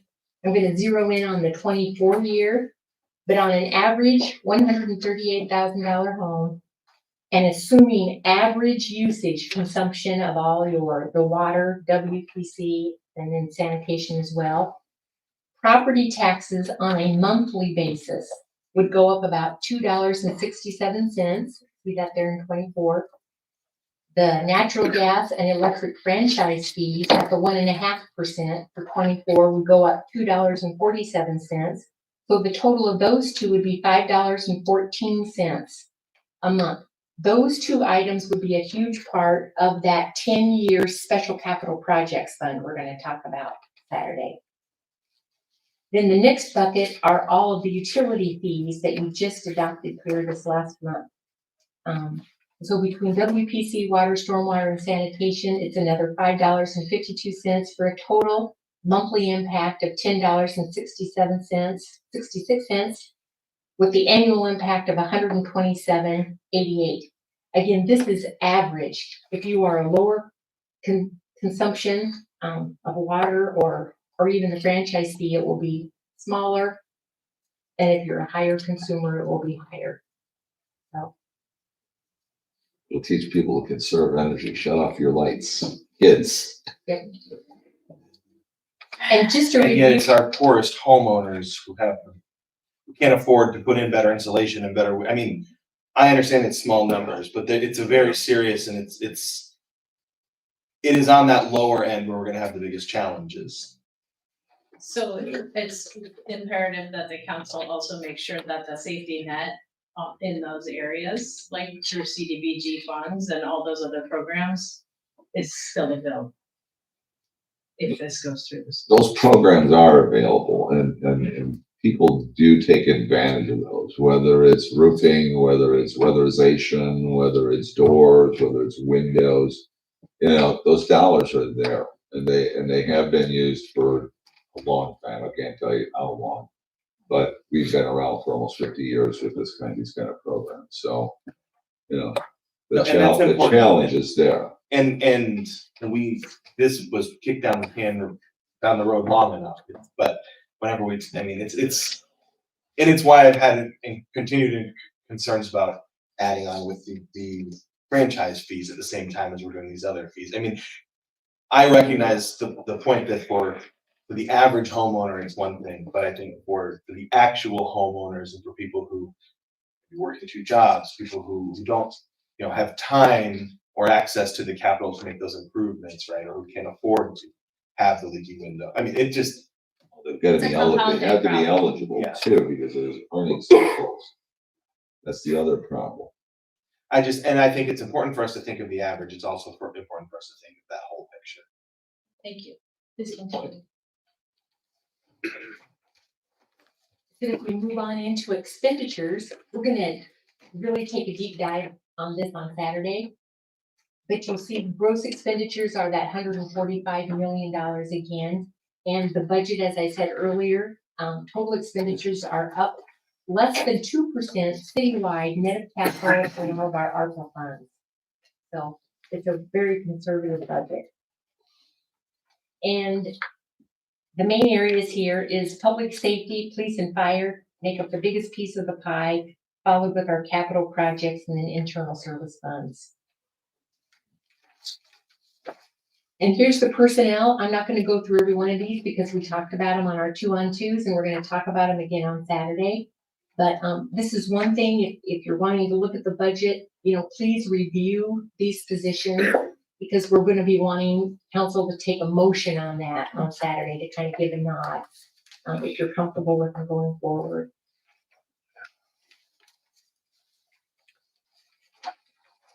The ARPA allocation, again, we're gonna show the actual sheet, but we talked about this in one of our roundtables as well. As we're moving into 24, we currently have targeted $5.3 million in ARPA allocation. If we spend those dollars through the end of 24, that's gonna put us at 77.7% on December 31st of 24. We anticipate spending the remainder up to 100% the end of 25, but we still have an open window in 26. If anything gets behind, we've got an open window, but we will absolutely be spending all of those funds. And we will have a final review of the ARPA allocation by the end of 24. We've got to lock it in. And then whatever we lock it in, that's how it's going to be. So still got another year. And we'll still be looking for any opportunities where we can bring forward ARPA funding, like into 24 and 25, or like anything that would qualify that. So if it was being funded out of the general fund, we would reallocate our ARPA so we can spend it earlier, right? Because I know we've done some of that in the past years. Yeah, I mean, we're going to review it on Saturday. If there's anything like that, you have an idea, something you want to flip out. Well, I'm just thinking as things come up. Yeah. Right, a big project that we end up having to rip up a street for an emergency and we replace a ton of lead lines. Let's pay for that out of the ARPA funding. Absolutely. Because then the general funding, if it gets delayed past 2026, it doesn't go away. That's absolutely very, very good. right. Yes. Yep. And then you'll see those major projects we've all talked about. The Arsenal Bridge decking actually is one of the ones that we flipped. We had flipped the quiet zone out, because we weren't for sure that one was going to get completed, and that was a good decision with the Arsenal decking. Then our CIP, and again, I'm not going to go into detail because you've already adopted your plan, but because we are still going to be adopting the overall budget, if there's anything that needs to be tweaked in CIP, anything at all, we can certainly add or delete something as we talk about it on Saturday. We've put the major categories of the spending over to the side, like alley reconstruction, $433,000 all the way down. But it is a very healthy amount of $20.6 million in overall infrastructure. And David has his work cut out for him.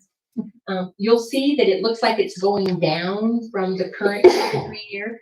Just because of weather and other reasons, we had some carryover in 22, but we're hoping that amount's going to be coming down and there won't be as much carryover. There will always be some carryover, but we're hoping to minimize that. And then on top of this CIP, we add all the capital equipment. So that is additional dollars that are spent. And we have almost $14 million. That's the yellow-orange portion there of capital equipment, and we're going to go through that in detail on Saturday. But the total capital citywide is $37.5 million. So very, very healthy amounts. And again, you can kind of see where that money's going over to the right-hand side. In the general fund, that's a big category for Saturday. It's going to be under your tab 6. Total budget in the general fund is $49.3 million. It's the city's main operating fund across the board. This particular fund is actually up less than 1.3% net of our transfers. And we'll go through with that, what those changes are on Saturday. But in the general fund, as you can see by the pie chart, primarily more than 50% of that budget is police and fire. And part of the savings is because we're not fully staffed, but we just recently hired a lot of firefighters. So there's literally $750,000 reduction in overtime as a result of finally putting firefighters on board. Carol, what's other public safety? Traffic signals and building inspections.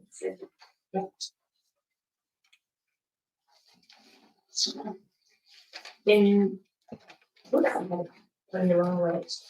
And then this is just a recap, and like I said, we're gonna go through it more on Saturday. But it's a snapshot of where we're at in the general fund and the projected ending fund balance. And right now, in 2023, as we amended the budget, we anticipate having an ending fund balance of about 28.88% or 104 days. So that's a little higher than that 25%, but you can see us spending down now through 26 to level that out to 25%. And you can tell, and we're gonna go through it on Saturday, but in 26, revenues will equal expenditures. So going forward, we're not in a drawdown, ongoing situation. It's gonna be balanced, revenues and expenditures going forward after 26. So in essence, would it be safe to say that having this a little bit more over 100 over the 3-month, balance of reserves is a smart thing, given that there's still the predictions out there about going into a recession are still up in the air? Yes, absolutely. I was looking for like, where's the safety valves? No, Right? no, you are exactly correct. And part of this is that we have not spent that extra property tax replacement credit that we got in 22. We have not spent that, it's there, so. Okay, We'll that's utilize very it. helpful, thank you. Yeah. Some of the highlights for the general fund, the current 24 year, we'll actually see an increase in the fund balance. And I'm gonna explain that, why are we showing it going up? But there's a lot of changes over the next 3 years that will be bringing it down into that 25% category. Our TIF cash advances continue to rise, and we are very hopeful. As the budget is prepared, it does not include LRS. Once we have shovels in the ground and the ribbon cutting, then we will add in, what all those benefits will be. But this budget is built around not having that in here yet. When they receive their occupancy permit is when the minimum property tax guarantee goes into effect. So we're hoping to see them get their approval rapidly now from IEPA, hopefully break ground this fall, late fall, early winter, and then hopefully have construction done next year. So when the CO is finally issued is when that goes into effect 100% at 350,000. Mr. Schmidt. How much of the way the property taxes come in, I just don't remember from the agreements, how much of that is going into the TIF fund versus into the general fund It's going initially? Initially, Because it's wouldn't all, it it's be all all, permits? it's all going into the TIF. It pays for the Which will be paying obligation. back with his One TIF. person at a time, please. Carol.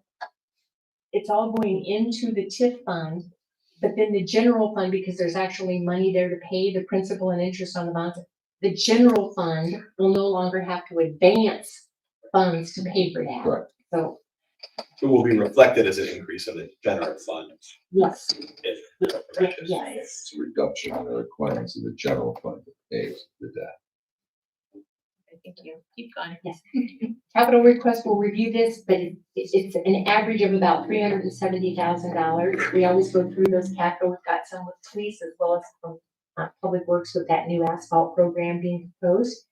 The annual budget does include $168,000 for Bridgepoint. That's largely just the operating costs, our insurance costs, utilities, those types of things.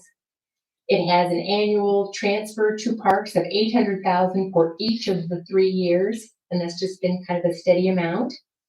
Again, we talked about operating being about 1.3, and our increased sales tax and hotel motel rebates. We talked about that, about potentially allocating additional money for Visit Quad Cities. We will talk about that more on Saturday and make a decision.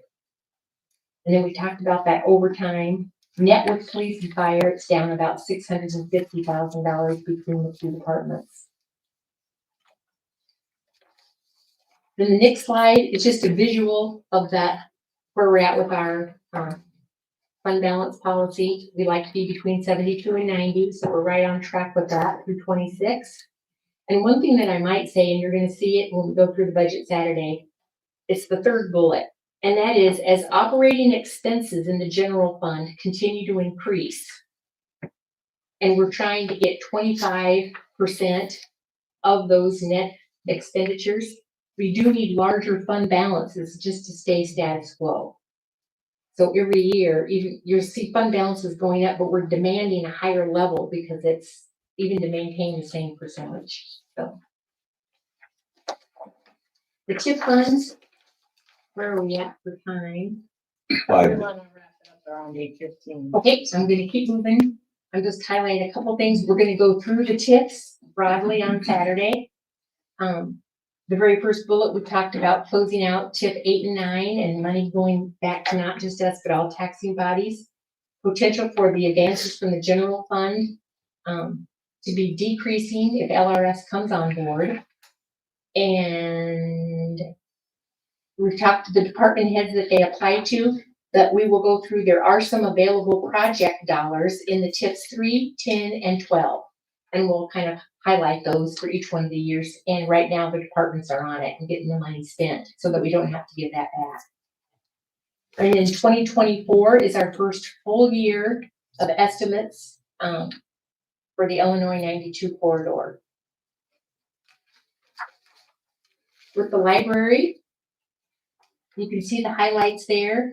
They're doing a great job. And the biggest thing is that projected fund balance, we are finally within policy between 20 and 25%. When I came on board, Bob and I were just talking about this. Between parks and the library, we were down to 3 and 5% in those two funds. So there's been a huge effort made. And so fiscally responsible. Yeah, you guys have made a lot of good decisions. The budget does provide ongoing $75,000 to $200,000 of annual funding for the library. And you'll see it coming through. That Moline Library Garden is funded at $1,450,000. There are many sources of money coming into that. A lot of it going to be fundraising. There's a lot of sources, and I know Brian's very, very thankful for every source that there is. The one thing that we did talk about, and we'll talk about it on Saturday as well, in the current budget for 2023, we have added $55,000 from the general fund to the library for the sculpture that we had at one point talked about coming out of cannabis. So we're going to review that and make sure that the council's comfortable with that. But that helps them complete that project as well. In the current, or in the next year 24 budget, their levy rate portion is going up to 3% that we talked about. That helps them stay solid with their budget. And we talked about that mobile book unit, and that is in the 25/26 budget out of some CIP funds that they're hoping to move forward with that. So good things happening at the library. In the Parks Department, again, their fund balance is very, very good. It's actually slightly, it's the very last line in red, up to 26%, a little higher than the 20 to 25, but it's all dependent on when they spend project money. It's just the way it's cash flowing, but they are right on target. And over a 3-year basis, it kind of averages about $625,000 in capital projects. Now, this is aside from the large projects that we've got in that special capital projects fund.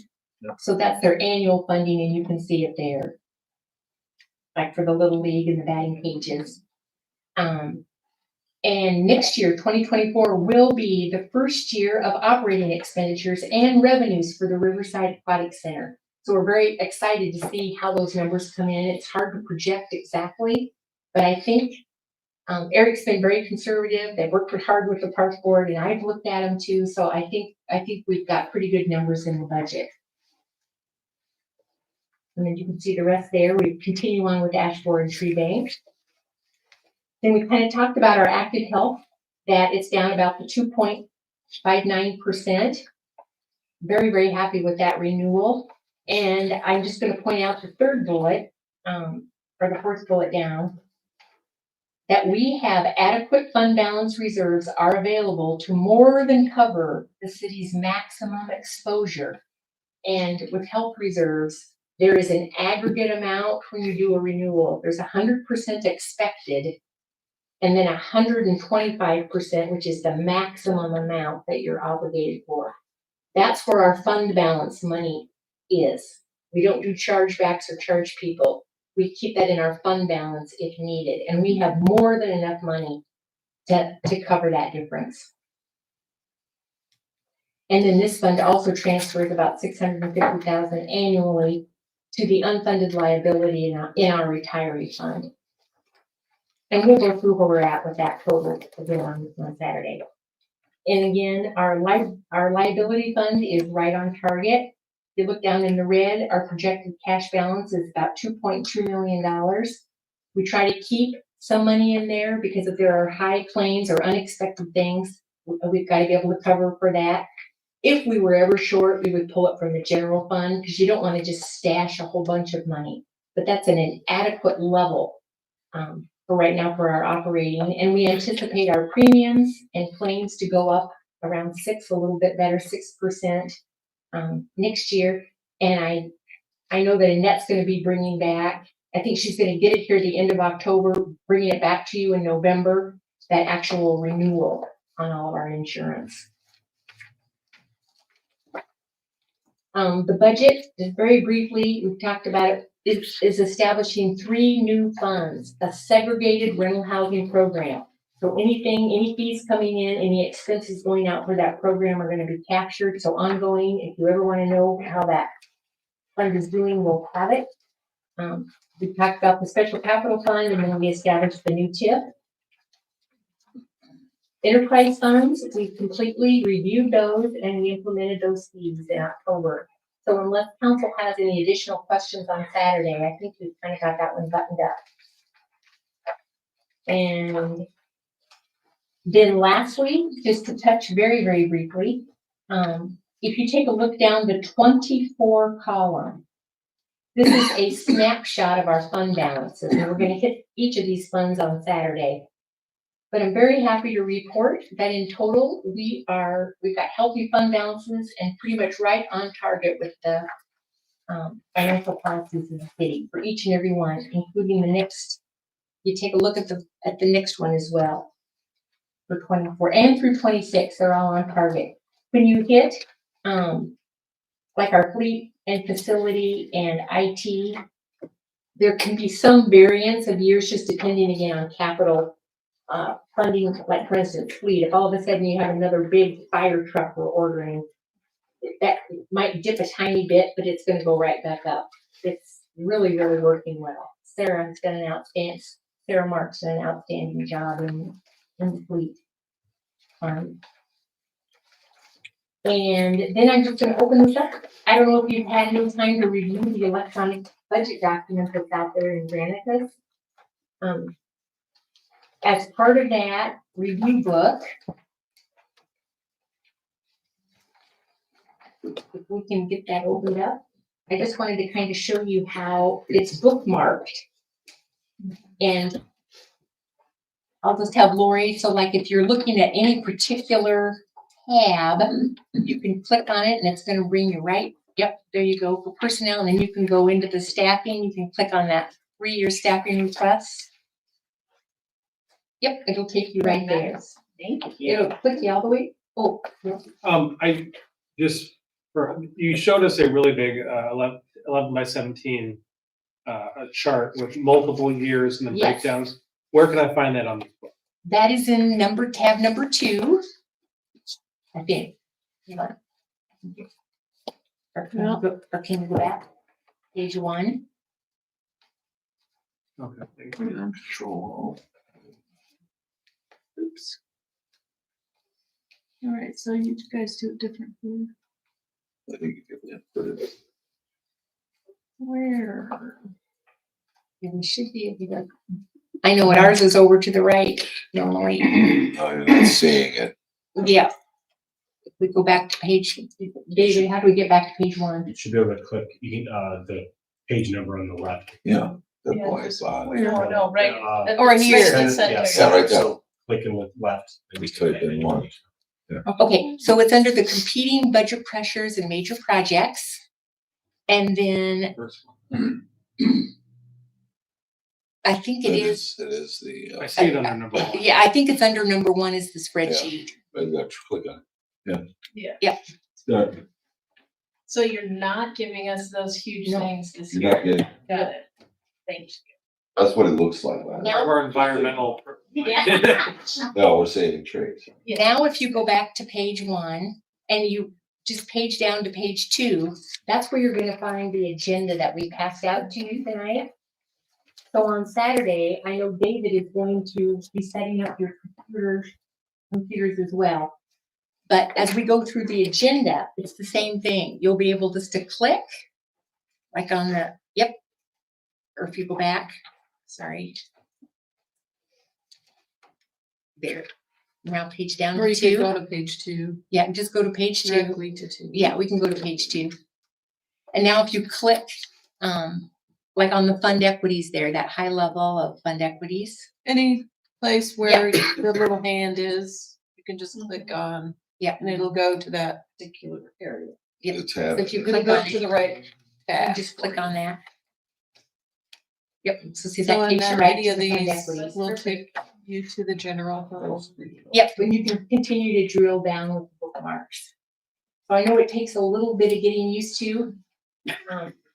But we'll have a teeny bit of patience with everybody so you can find your place. And we're gonna have it on the big screen at the library as well. Great. And then we also supplied you an updated copy of the calendar. I might say something, we did have our public hearing on the truth and taxation on SSA number 5. Yep. And the board did land on a revised budget, but a good budget. They currently have reserves of about $80,000 that they typically have not spent. So they are gonna decrease their budget by $1,000. And it's fully, gonna fund all the projects that are out there. And then next year they will look at it again, like they always do. So it went well. The meeting went well. David Sullivan. Yes. But as our calendar is right now, there's a possibility that we might even get done on Saturday, depending on how things go. But we've also got the following Tuesday on the 24th as a budget work session to do any follow-up questions you might have. And our hope is that by November this year, we'll be close to having the budget wrapped up. Any questions for staff at this point in time? Thank you for being so thorough and also for making this change for all of us. That is very handy and very worth carrying around huge books. Yeah, Courtney Nelson, she's done an outstanding job with the budget. Was the lead on that. Okay, well, we appreciate all that work. I look forward to Saturday at the Moline Public Library. 7:30 Not breakfast. here, at the library. All right, under miscellaneous business, don't have a lot. I already shared a bit of the, good information I was able to receive at the conference, but I did find out today, next Wednesday will be the ribbon cutting for the first public art mural from the Public Art Commission. Was it 4:30? You got an invite already? Okay, good. So I hope we can join. I'm planning actually on stopping by to see the start of it tonight. It's also part of an invitation, see how they start. We'll see how they finish. Exciting news. That's all I have. I have nothing, Darren. Sure, but- Yeah. Nothing, Your Honor. Nothing on. You're on. Nothing, you're up. Staff? Nothing. I don't have. Great, there's no executive session and I need a motion to adjourn. Second. And Ben, all in favor? Aye. We are adjourned.